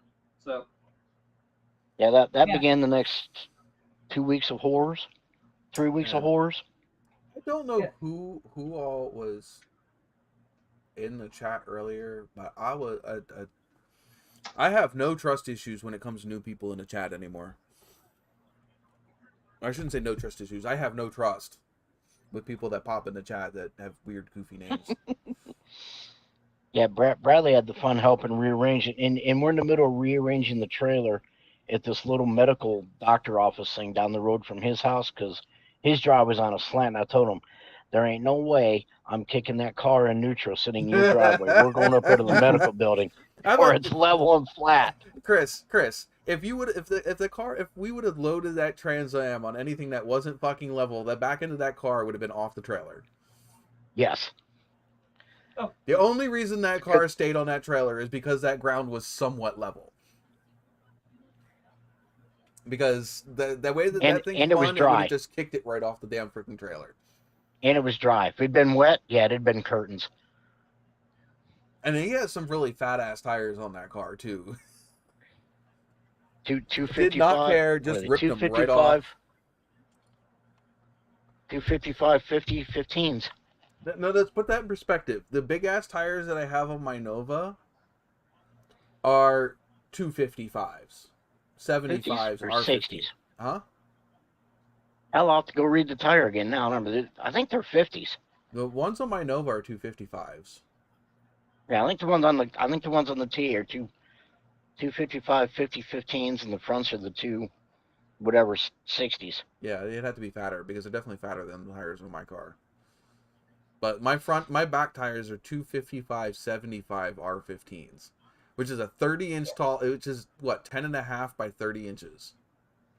Yeah, like that is awesomely wide and awesomely tall. That tire should not fit underneath of that car.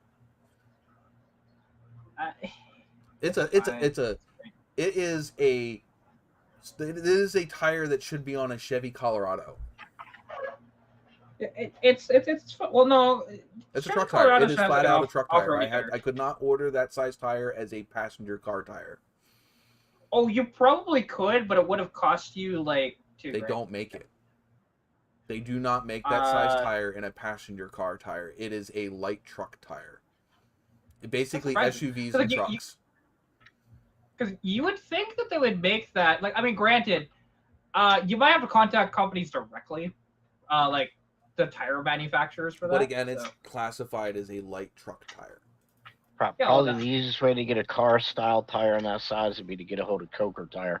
Yeah, but the other thing is not you find a car that can fit a 30-inch tall tire underneath of its stock. Bet. Okay, go ahead. You tell me what car will fit a 30-inch tall tire underneath of its stock. Actually, a Fox body will fit a 29.5, which is pretty close.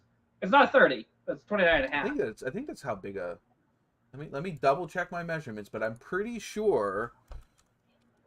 A land yacht from the 60s? I mean, there's those. Yeah, they'll do it. Hell, you know what? I would wager that Joseph's Cadillac, you could do that too.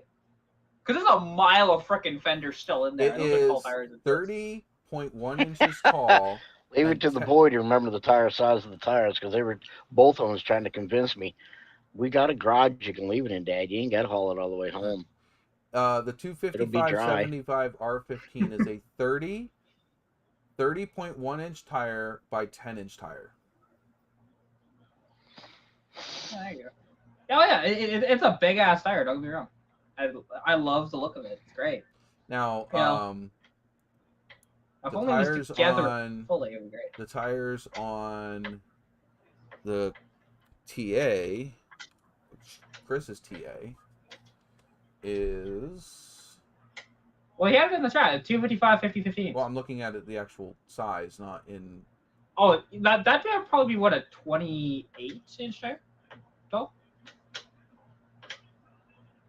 I'm gonna guess 20, 27, somewhere there.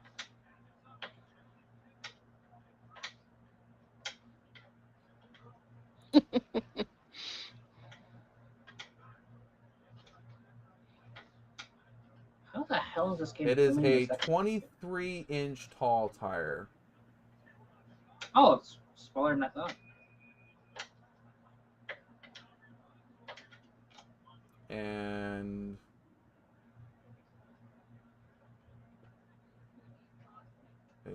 it is 8.46 inches wide. No, it's a 215. Sorry, never mind. Let's hold on. Let's correct that.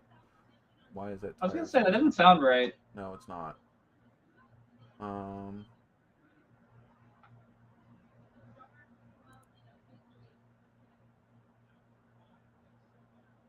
Yeah, because put it this way, my winter tires on my coupe are 26 inches tall. So. All right, so hold on. 255. At least in the back. It's got a killer stance in the winter 55 or 50? I really need to get that stance in the summertime. 50. 255. One of these days. I might graduate and get some fucking 5 lugs on that thing. Won't even give me 15. Get some nice wheels. But that won't be for a while. It won't even let me pick 15. The smallest it would let me pick is a 16, but it doesn't really matter for that. Welcome in, Andrew.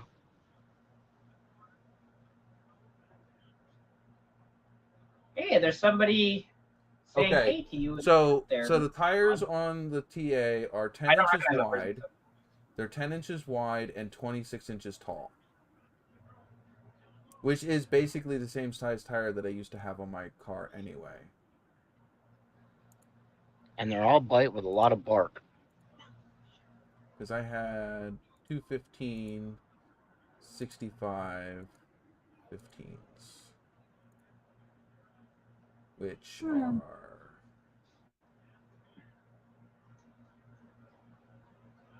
so the tires that I had on my Nova originally were 8.5 by 26. That was the tires that I had on my car when I had normal. Like that's my size of my front tire. Yeah, see, like wintertime stance on my car, I have 205 75 14s. Did you say And then 205? 75 14. 205. Which I want a wider tire on the ass, So though. 205 75? That's a huge sidewall 14. Oh, it looks fantastic. I don't like that much sidewall. It looks sexy on that car. I guess. Even though it's got steely tires on it. They are an 8-inch wide tire and an overall diameter of 26 inches. So basically the same thing, just a smaller rim inside. Yeah, it's awesome. I love it. Because, well, here, I'll put it in the live stream chat. I'll find a side picture of my car with the small tire, the front, when I have the staggered stance look, that's just the 215 65 R15 is what I run with the Corvette rally rims, where both front and rear tires are the same size. When I run the staggered, I run a 195 65 R15, which is a 7.5-inch wide tire by 24. So there's literally a 6-inch difference between my front tire and my back tire in height. I don't know if Andrew's directing that question There to you go. I you, just Sean, put a or Do I still have it? Yeah, Andy's my friend. That's Andy. Do I still have it? Do I still have the Nova? Yes. I still have the Nova MTA. The Nova, unfortunately, is not looking as good as it has been in a long while.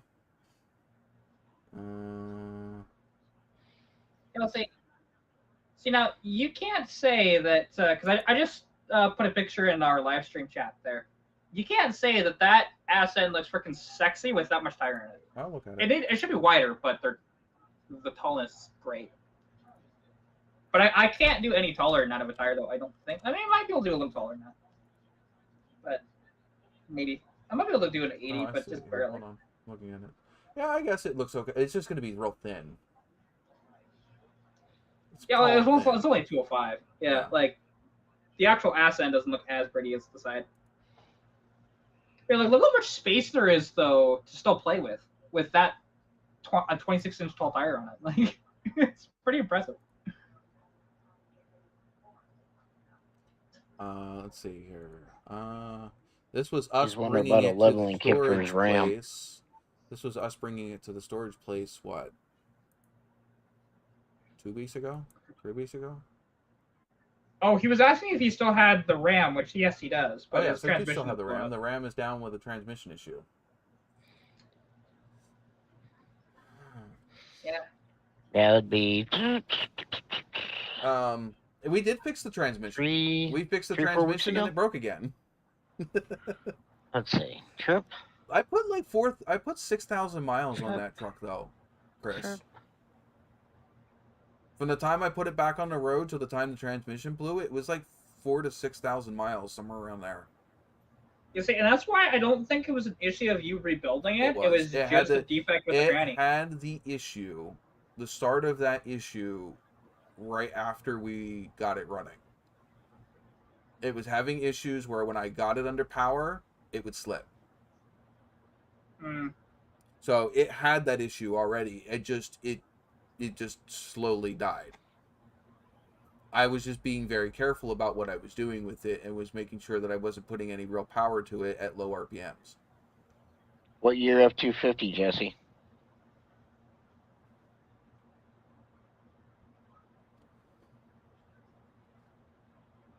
Where am I saying? What is this? Oh, he's got that old one. That really old truck. Say 60s or 70s, I think. You should have plenty of room for 33s and on the stock suspension. I got stock freaking 30. I got 33s on my Ram. Mm-hmm. 33 12 and a halves.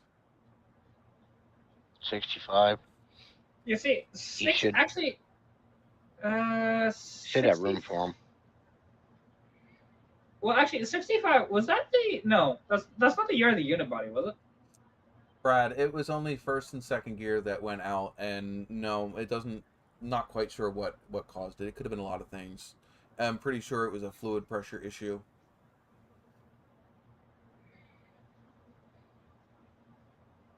So that's the one thing I'm gonna watch on my tranny and my convertible actually, because AOD is great tranny, but one thing is it has it looks like a kickdown rod, but it's not. It's actually for your TV cable to, balance out the pressures. So I gotta get that freaking adapter thing on there so that I can have the pressures correct in the tranny. Andy, I wouldn't know where to get a leveling kit for your Dodge. You have one of the newer ones. Literally any off-road shop. Yeah, I mean, it's a leveling kit. They're either going to give you a lowering block, or they're going to give you a spacer for the front. Where does he live at? Right by me. Over by you? He lives down by where I used to work in Warrensville. I don't know if you feel like making a drive or a call, but his best place to search would probably be like down there to Four Wheel Parts and Warehouse, whatever the full name of it is. Down there, like Carlisle area, Mechanicsburg, down in that area they built. Brad, just look at I have a whole. There is probably about 6 hours of content on that Dodge transmission on my channel. Go have a peek. Right, Chris? I got to the point that I literally threw the car in the truck in the backfield because I got tired of making videos on transmissions for that truck. Yeah. It literally burnt me out. Yeah. See, and when I've gotten to that point on a car, I just throw it to the shop at that point. Yeah, it got to the point. It's just like dancing with your prom date in the dark. The reason why that truck didn't go to a shop is because I couldn't afford it. Oh no, I know why. Because child support. Yeah, no, I get it. I get it. I get the reason why it's still not even on the road now. I get it. Yeah, it's sitting because I can't afford to throw a transmission at it. Well, I mean, I could buy a transmission right now. But, I don't know. I was looking on Facebook Marketplace. There was a few transmissions on there. Oh, come on. He's not telling us the whole truth. Who? Me? The reason it's sitting right now is because you couldn't afford the fuel bill if it was runnable to be able to drive it. I have no desire to put that on the road right now because I couldn't drive it anyway. Though, you want to hear the sad part is? You mean like my little fuel bill from last year and I didn't even run a full year? Chris, you want to hear something sad?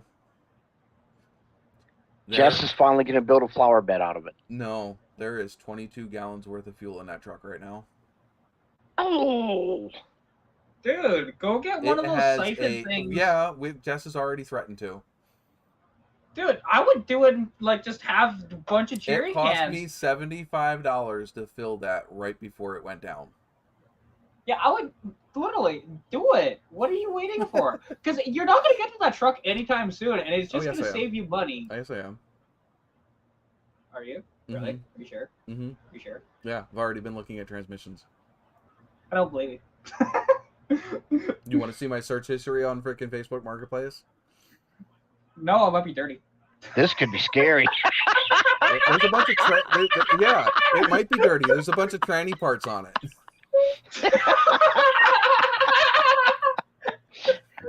I don't think a rice cake's gonna help you. Yeah, I did see that, Andy. He said he has a Ram Club, Pennsylvania Ram Club, that he runs. Him and his son run it.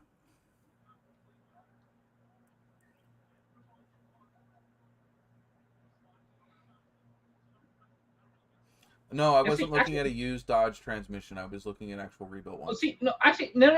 Jesse, here's a better idea. He siphons all the gas out of it and sells it for the money to buy a new tranny. Good. Yeah. I mean, it was Hey, darn near $75 when that I finance bought it. half of it. It was $75 when I bought it, and that one was gas was down around $2.30 to $40 a gallon. It's now $1 more a gallon. Yeah, well, let's just say, okay, how many gallons? You said 20 gallons? It's I don't know. It was, let's see, it was $75 a gallon. $75 to fill it. Okay, that doesn't. Okay, you'll have to do the calculation on that because. Yeah, hold on. I will. $75 divided by $3 and let's just say 40 cents. Yep, 22 gallons. It's about right. 22 gallons. And if we do that by today's current prices, that tank of gas is now worth $4.45.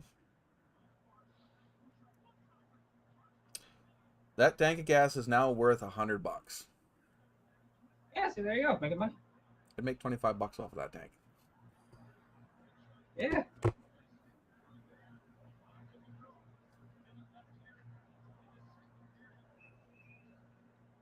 Eventually it will. I mean, oil has started to slowly go down, but gas prices haven't gone down. Probably not. How small of a tank is in that freaking thing? It cost me $75 to fill that truck freaking what? Like okay, to be fair, you have the oversized tank in your truck. What, a 22? Yeah, that's not the regular size tank in a second gen Ram. That yeah, like because the thing is, because normally their tanks are only like 100 liters, which is about like 15 gallons or so. 15, 18 gallons. That new Ford we got's a 33-gallon tank. Holy shit. That's a big tank. We were dropping $500 a trip to go from Nebraska to PA and back. They're saying I mean, that one the way. fuel tank capacity should be 35 gallons.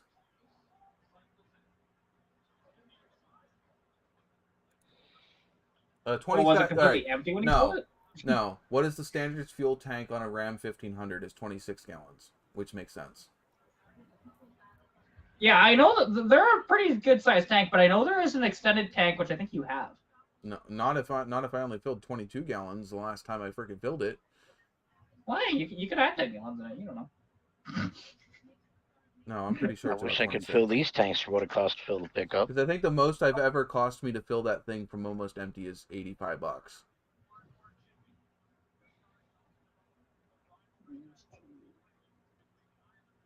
Let's see. Yeah. Okay. So, sorry. That's what I was thinking. It was my dad's truck that had the extended tank in it. He had the 34-gallon tank. The Dodge Ram 1500 gas tank size ranges from 23 gallons to 35 gallons, depending on the trim level, model options, and year. Yeah, like my dad's truck was a 99 extended cab long box with 34 gallon. I don't have the long bed though. I have the 6-foot bed.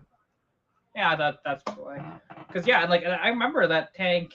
It was actually really funny in a way because the day that we got that thing back from after it got stolen and recovered, we didn't know there was a giant hole in the top of the fuel tank. So we're filling it up at the gas station and starts overflowing onto the ground. Well, me and my dad are like, "Do you smell gas?" Like, yes, we're at a gas station, but like, this is a lot. And then we look down, and like, our feet are getting much gassier than it normally does. Yeah, so I mean, it was only like the top of the tank, so like, you could fill it to like 105 liters, then it would start leaking. So it's like you work in a wood shop, and you're used to smelling a little bit of burnt woody smell, but you're like, it smells a little bit more burny than usual. Oh, exactly. Yeah. And do you smell gas? No, Dad. We're not stopping at Taco Bell on the way home. Well, the funny thing is, because we attempted to patch the tank just with some JB Weld, because it's a plastic tank. We had it was kind of nice, because whoever stole it, they used a hammer and chisel, and they left the chunk there still. It was still kind of attached. So I was like, okay, cool. So put it back over, try to JB Weld it. Didn't give it enough time to set. And so when my dad took it for a drive, it was really funny because every single time he stopped, And bear in mind, when he was going out to Olds actually to play pool that night, and he hit every single red light in town, which is about 5 or 6 to where he was going. And every single time, you could see about 2 weeks later, there's just a giant splash of gasoline every time he stops on the ground. Marks from it.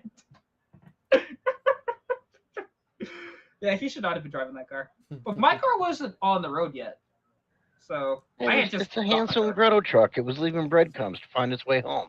Right? Exactly. Oh, well, the best part was, though, is every time he stopped the truck, people would be like, hey, you're leaking gas. Yeah, no. Just casual about it because we know where it's leaking from and it's not a danger, so it's fine. No, because gas fumes don't ever go boom. Yeah, hey, the liquid itself doesn't go boom. It's the. Do you know what's more dangerous than gas fumes? Sawdust. Yep. I mean, can be, yeah. Sawdust in the suspended sawdust can create a bigger explosion than a gas station.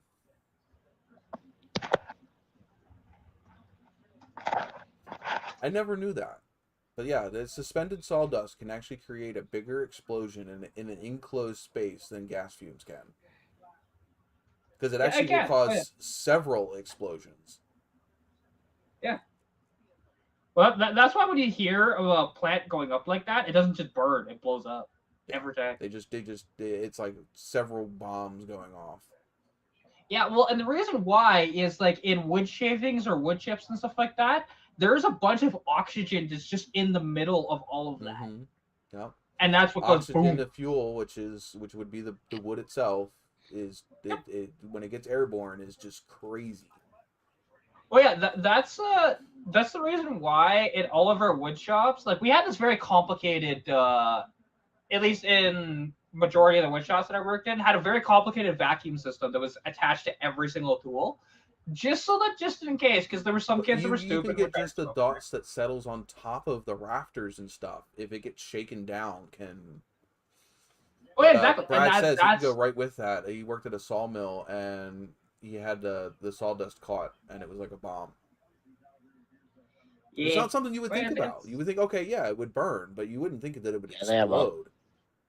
Like a big tower or something that catches the stuff that it caught, and they actually had to ride the conveyor belt that takes it to the top in order to fight it.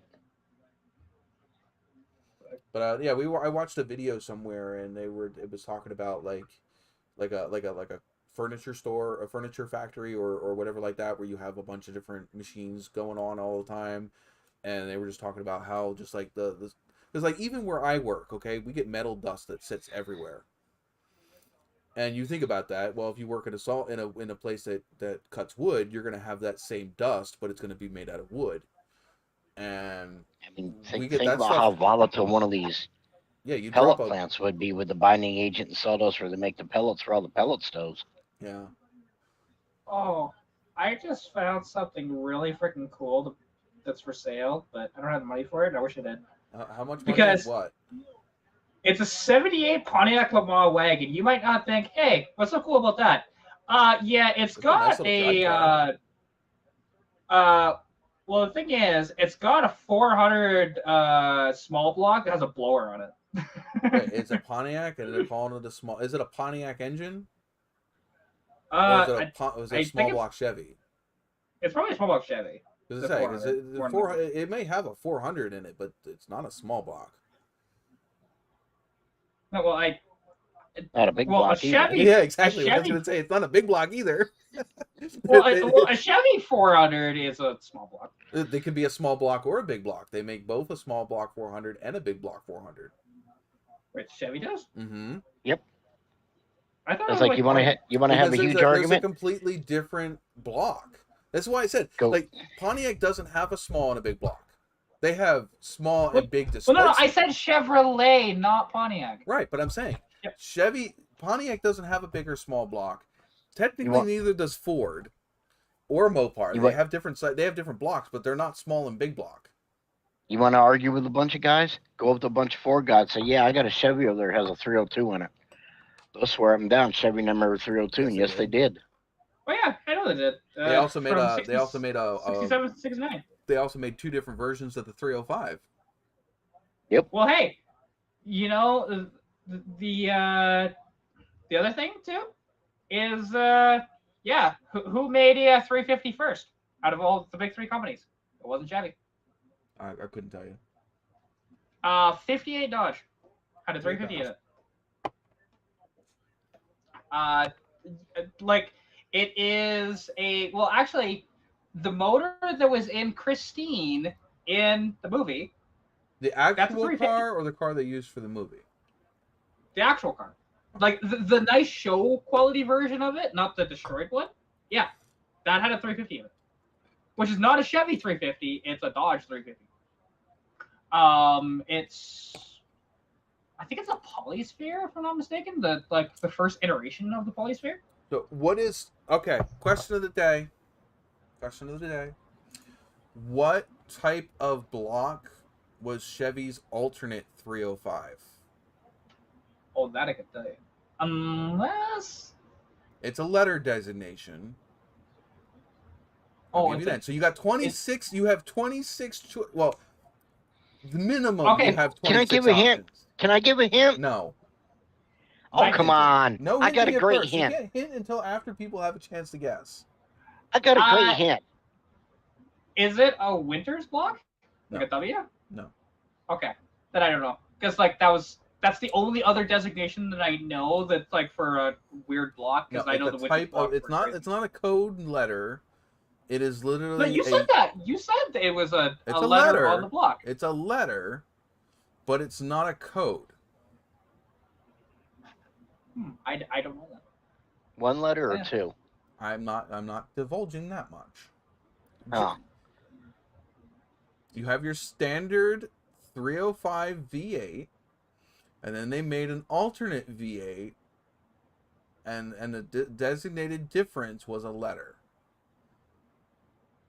Well, I know HO, but I don't think that's not an HO. HO is for high output. Hey, they made a high output 305. But it's still the same. There's still the same block. High output normally designated by the heads. Yeah, sure. The heads and the fact to put a Corvette cam in. I love. Okay, it's funny. You explained it 3 times. Jesse's like, "What was the question?" I wasn't listening. Question is, what was the alternate designation for the 305? So the Chevy made 2 different 305 engines. You have your standard 305 that everybody knows. What was the oddball? No, it's not a DZ. WE. Not a WE. I owned this engine before I owned my Nova. That doesn't help anybody. Oh, it doesn't help anybody. Emissions. Huh?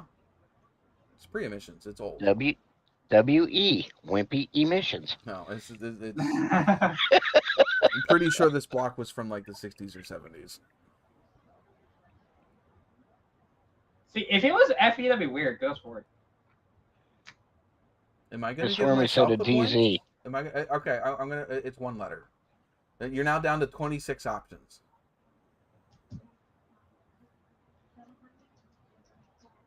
Well, there's not 26 of us. We can't all just think about it, okay?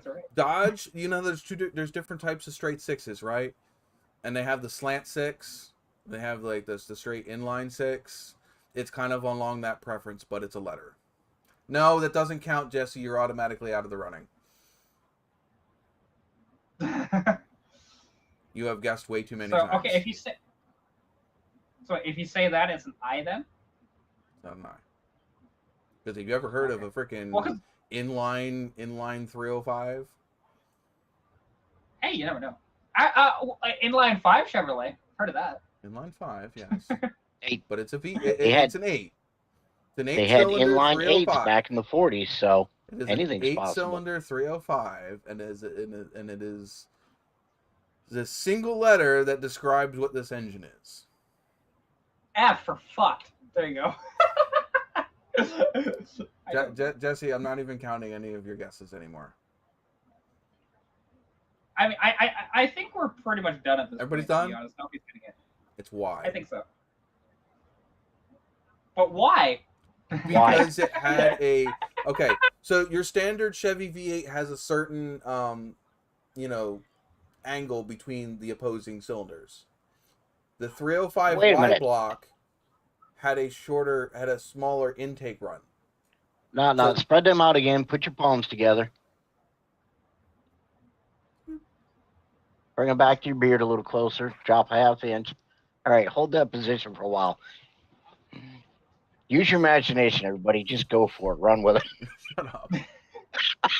He said why. No, it is not considered a V because the top of the cylinders were a lot closer together than on the standard V8s. And a See, shoulder and deck. I didn't know that Chevrolet made a Y block. Like, obviously, we know of Ford's Y blocks. I didn't know Chevy did one. It was a 305 Y block, and I owned one. When? I owned one for all of 9 months until we moved. When I lived in Phoenixville, my next door neighbor had several V8 engines sitting there.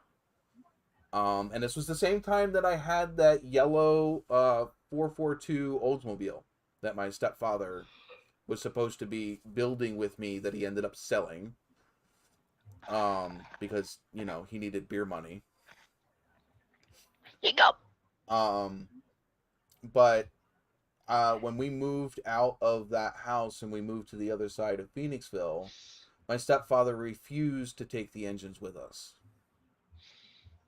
And so they got left.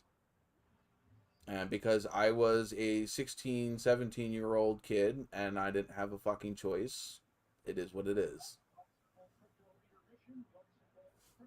But yeah. I can find no information looking this thing up. What, a 305 Y block? Yeah, it doesn't show up. I had one. Literally. I personally owned it. Not the Maybe best you were motor you've owned. Because when did they build this engine too? Because like I know when Ford did the Y block, which was like in the late 50s, early 60s. Like I think they started in like 57 or 58 and went till about 62-ish. Then they got replaced with the FE block.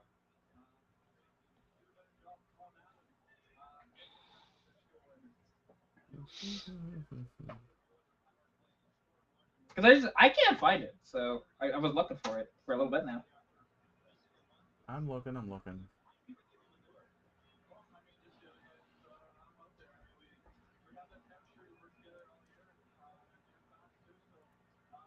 Because, like, yeah, if I remember correctly, Chevrolet made a 305 that was also an inline 6, too. I think it was a 305? Those were cool.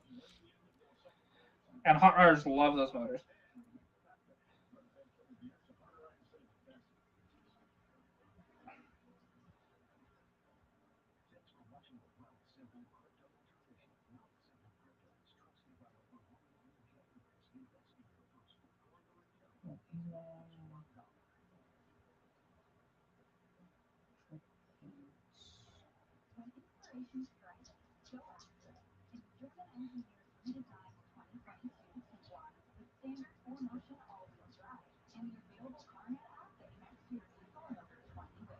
Yeah, see, it's funny because when you search it up, all that's showing is like Y pipes for them. So that's interesting. It's not that I don't doubt you. I'm curious about this. Yeah, I'm looking.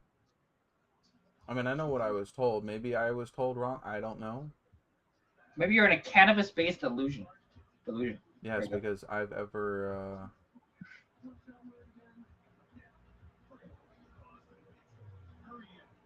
Because you may have been told incorrectly. That is possible.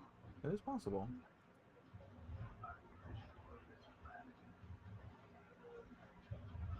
Oh yes, Jesse, they did make that, and that thing was fucking awesome.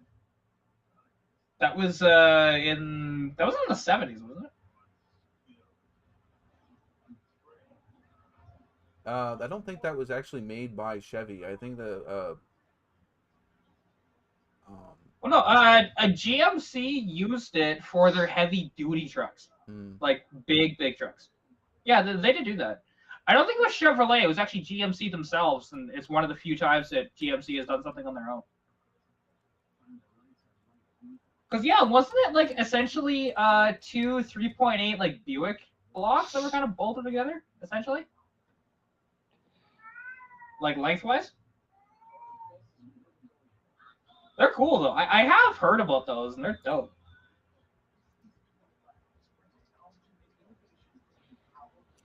Now I'm gonna have to go look that up because now I'm. Because like, and a lot of the time, like GM didn't do a lot of oddball, off the wall stuff like that as much as everybody else. One of our cats is It's meowing somewhere. That's my cat. Is it? Yeah, Oh. save her. Meow. I have stereo sound right in front of my face, so like literally, I have a speaker here and a speaker here.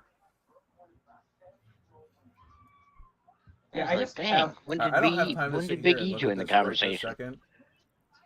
When did Big E? Where's Big E? Meow. Oh. Yeah, he's always doing that. Yeah, oh, I mean, I do too, Jesse, for the most part. Like, because they really were the same for majority of their shit. Well, at least in recent memory. Because like back stands for General Motors Company. Yeah, I know. Like, and one thing is with GMC, because like I think in the 60s and back, they actually had some of their own engines. You know, that they were just a little heavier duty, but other than that, like, and other than that V12, GMC hasn't really done their own thing that way. They've robbed off a Chevrolet most times. Well, they're owned Speaking by the same of company. really cool GMCs, actually, I saw a Cyclone today. Okay. Difference between GMC and Chevy. It's depending on year on that. Nice. Because some of it is just a fucking badge when you get late enough. At the highest level, Chevy and GMC are both brands currently in the General Motors portfolio. Both GMC and Chevrolet were founded in 1911. In 2000. Yeah.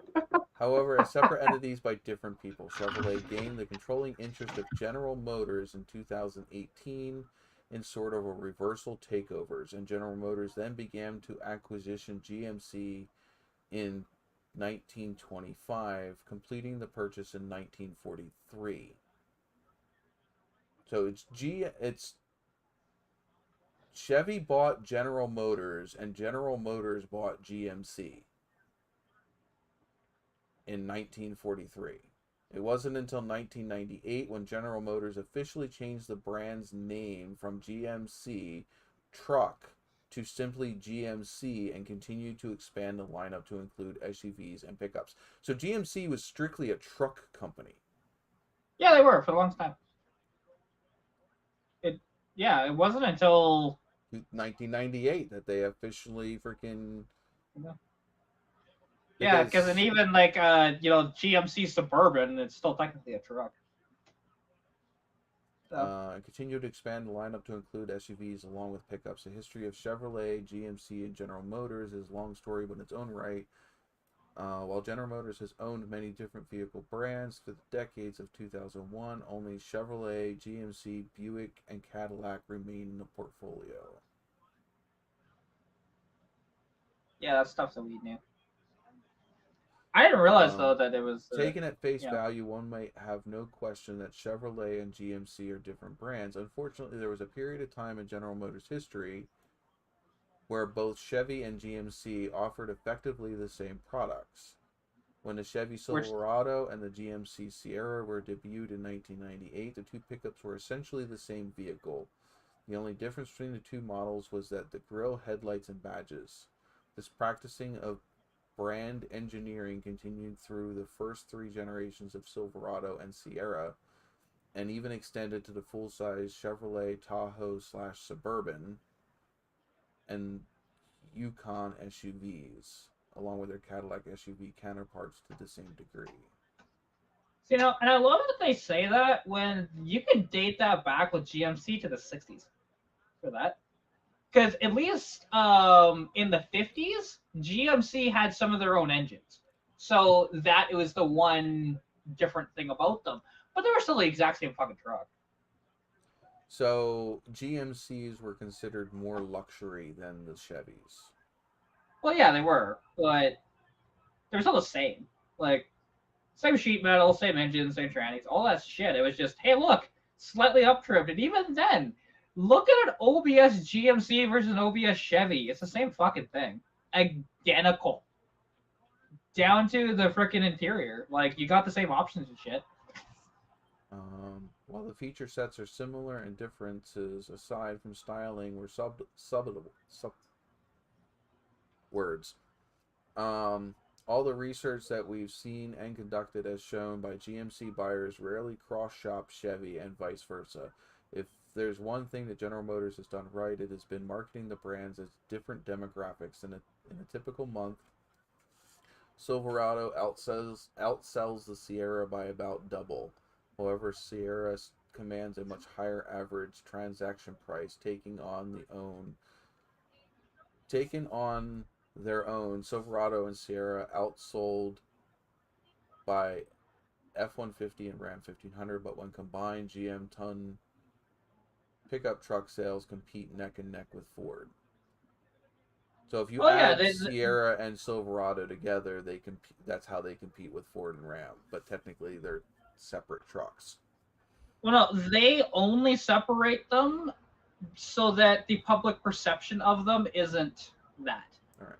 Because they are the same truck. Although now, the one thing is, I will say GMC, though, they do offer, like, as standard on, like, well, for example, the Denali's, the 6.2 LS motors, right? Compared to Chevrolet, that I don't think you can get the 6.2 in.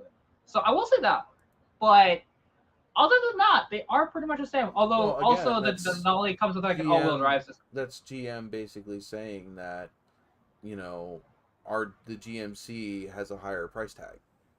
Yeah, exactly. So yeah, you can afford to get the more expensive engine because it's a higher price tag vehicle. Yeah. Well, it's like, yeah, it's just one of those things. Like, I know why they do it, but it's funny. Because, yeah, have been some years, actually, that they've outsold the F-Series. You have Buick Olds, Chevy, and Cadillac, all basically the same vehicle in their whatever segments. Each one had a different trim level and demographic it was marketed at. Well, yeah. It's basically a way to hit all of the demographics with the same car. Yeah, well, that's a given over 5 different companies. Yeah, makes sense. You know, like, especially Pontiac, in the 80s, oddball. After that. Pontiac was directed directly towards the freaking gearheads that wanted fucking power and. Yeah. Depending on the Pontiac, for the longest time, performance and luxury. That's what Pontiac was after. Yeah, well, then it just at one point, other than the Firebird, it turned into just luxury. That was it. And then later on with the G8s and stuff like that, they got their mojo back. Because there was a long time where Pontiac was just up-trimmed fucking Chevys. I think I'd like to have one of the newer GTOs. I mean, they're fine. You know, they're high-powered LS V8 in a smaller car. In that generation. You know? Actually, oh, don't get me wrong. That little LS2 in there with 400 horsepower kicked ass. 400 horsepower for a light-ass car. I mean, it wasn't light, but it was a smaller car. Well, actually, I'm curious. Could you look for Pontiac GTO curb weight? I'm just curious how much they actually weigh. It was basically the Holden. Yeah, they're well. If you got the it was 3,725 pounds. It's actually kind of. But I do believe that wasn't the GTO basically the Milano or whatever from Australia. Yeah. Oh yeah. It's 100. It's It's literally the only difference. Hey, look, it's left-hand drive and it's got Pontiac badges. That's it. They're identical. It was a Holden Monaro. Yeah, that's what I thought. Holden Monaro VXR to be precise was the GTO. Yeah, it was a freaking badass little car. Oh yeah, they were awesome, and the thing is, at the time, nobody actually supplied anything like that.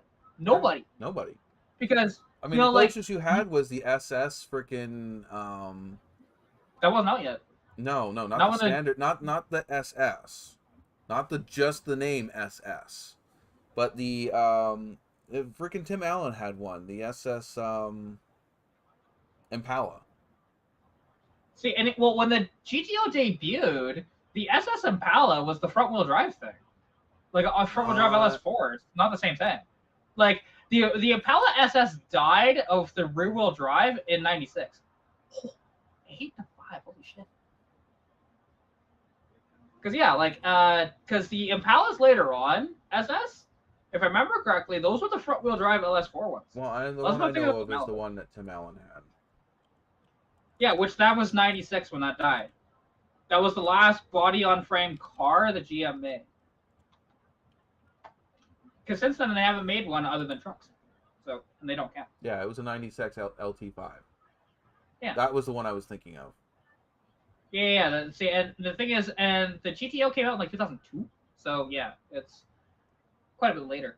And also, you had the LS and all that stuff too, because the Impala never got the LS until later. But yeah. I don't know. I think I would have died for a GM made,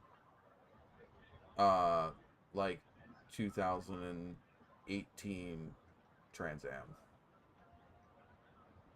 See, I don't know if they would be able to actually pull it off right, because even a lot of those like we just need to bring back DeLorean from the dead to do it. Well, you know the scary part about the DeLorean Motor Company? Not the DeLorean Motor Company. John DeLorean. No, I know what you're talking, dude. Okay, I know. I'm not a fucking idiot. But what I was saying, though, is because relating it to the company he created, it's no longer obviously in the family's control. It all got sold off. No, it's actually it's overseas now. Yeah, well, they have this little weird 3-wheeled gullwing car. It's, like, looks like a freaking go-kart. It's freaking weird. Like, it looks like if you know those electric cars in the 70s that they had, like those really shitty, over-glorified golf carts that they're called cars? You mean like the little, like the business little carts that they used to have for scooting around freaking industrial complexes? Kind of, except these were like road legal cars. Like, like the most famous of them was like called the City Car, but they only made like 6,000 or 7,000 of them.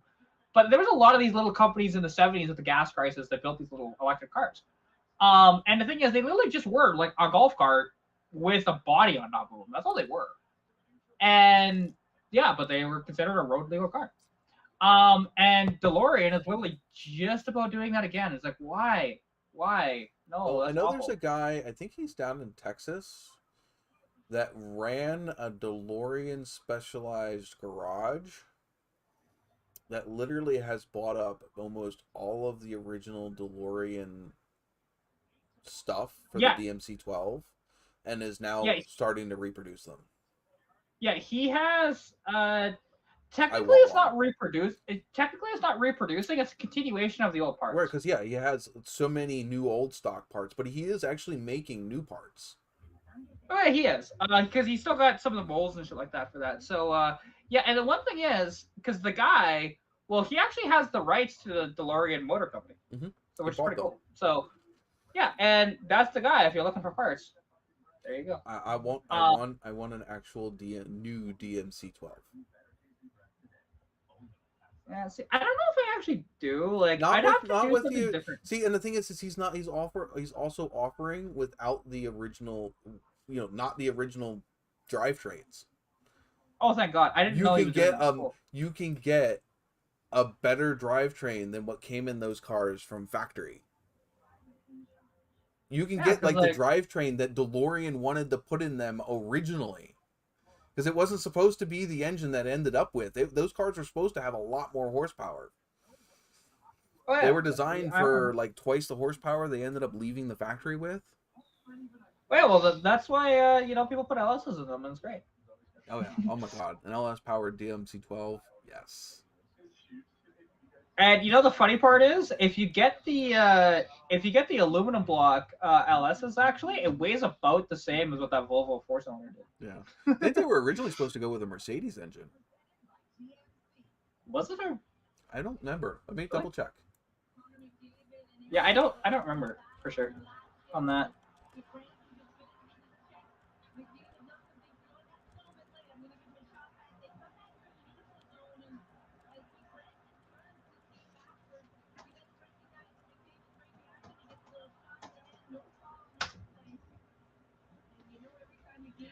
Cool little video, Sean. Thanks.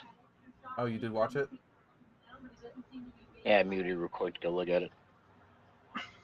That thing barking that hard on a piece of steel makes you wonder what to do with some good sticky tarry pavement. Right. And I'm really done. pretty positive that DeLorean got freaking shoved under because he made a freaking sizable threat to the bigger companies. Oh, I doubt that.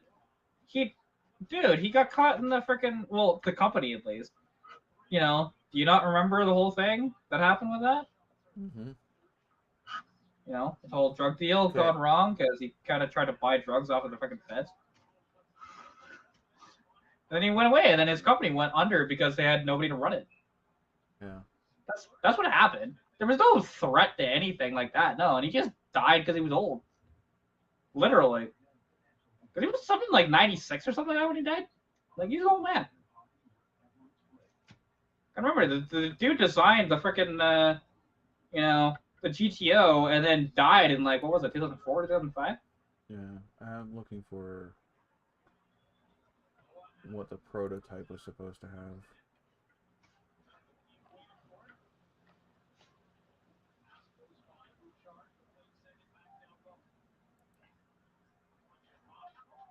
It's just sad that, they ran that company so poorly, because if they ran it properly, it might still be, like, properly around and never died. It was a Peugeot engine V6 that was originally supposed to be in the car. Oh, yeah, because that would have been freaking great.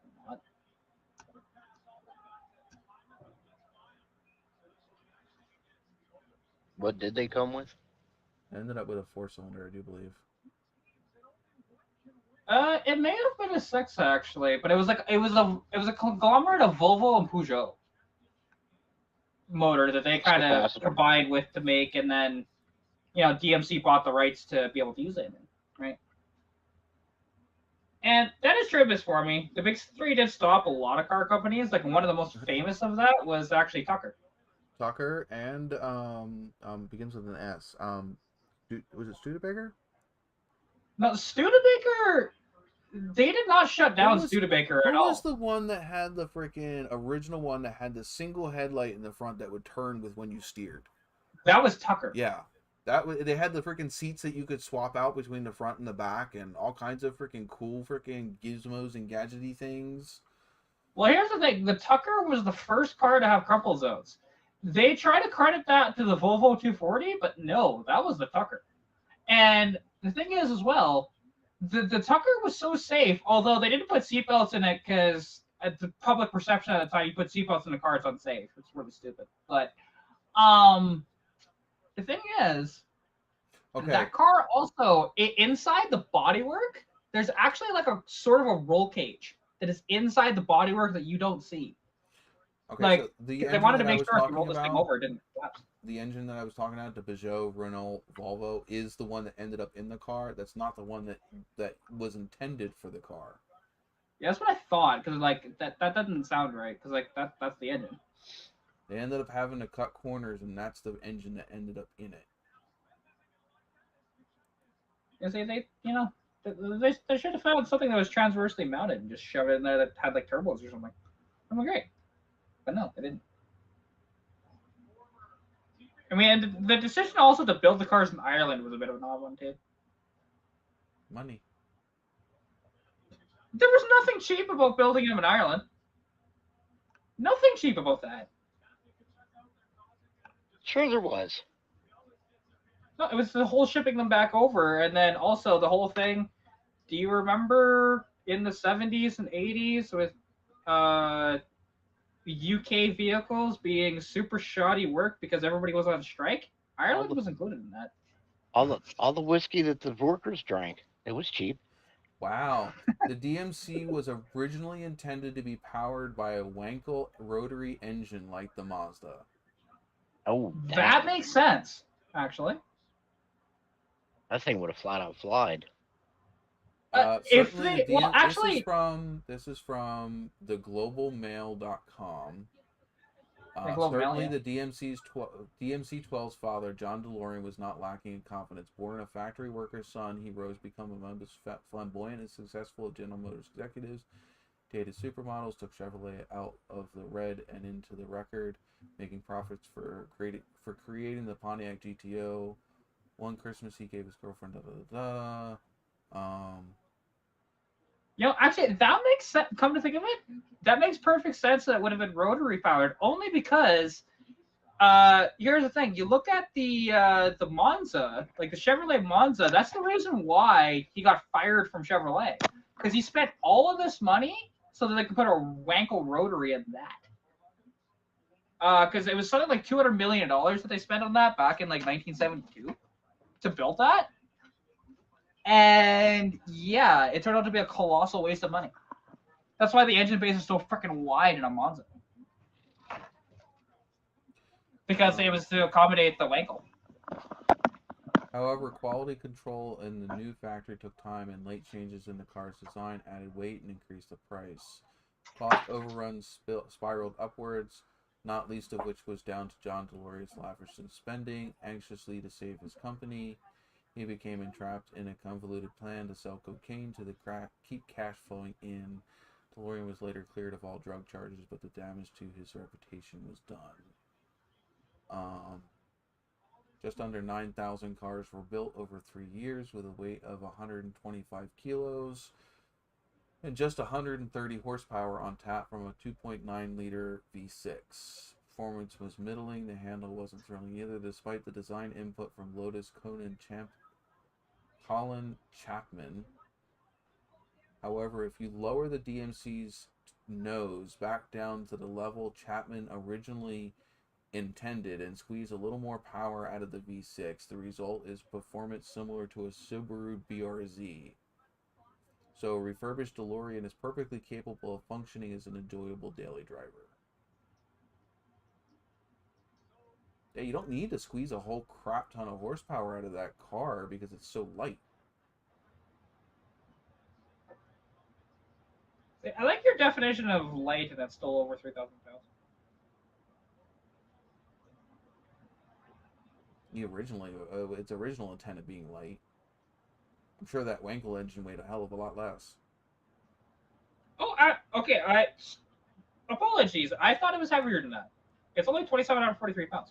It's not. Yeah, that's not heavy, especially for a car from that generation. It's only about 100 pounds heavier than my Mustang. So yeah. Well, my very light Mustang. And considering the whole thing's made out of stainless steel. Yeah. All right, see you later, Chris. Later, Chris. Leaving? Chris is still here. Yeah, still here for the moment. That's just to let you guys chat there, but we're gonna cut out. We gotta grab us a few hours sleep before we gotta be up at 3 to run into Dallas and make our delivery. I have to go to sleep at some point too. It is 12:30. I get to test out my new chat whatever thingy, see how it works. All right, guys. I think we will call tonight. I think everybody should get some shut-eye. I do believe I'm going to a tattoo convention tomorrow, so I'm sure Jess is going to have me get up sort of early for that. But, all right. You want to say your goodbyes, Kat? You too, Chris? Y'all have a good night. We'll catch you all next week. Right, Keep the dirty side down on the safe side. Chris, hang out for a second. I want to see how this credits thingy works.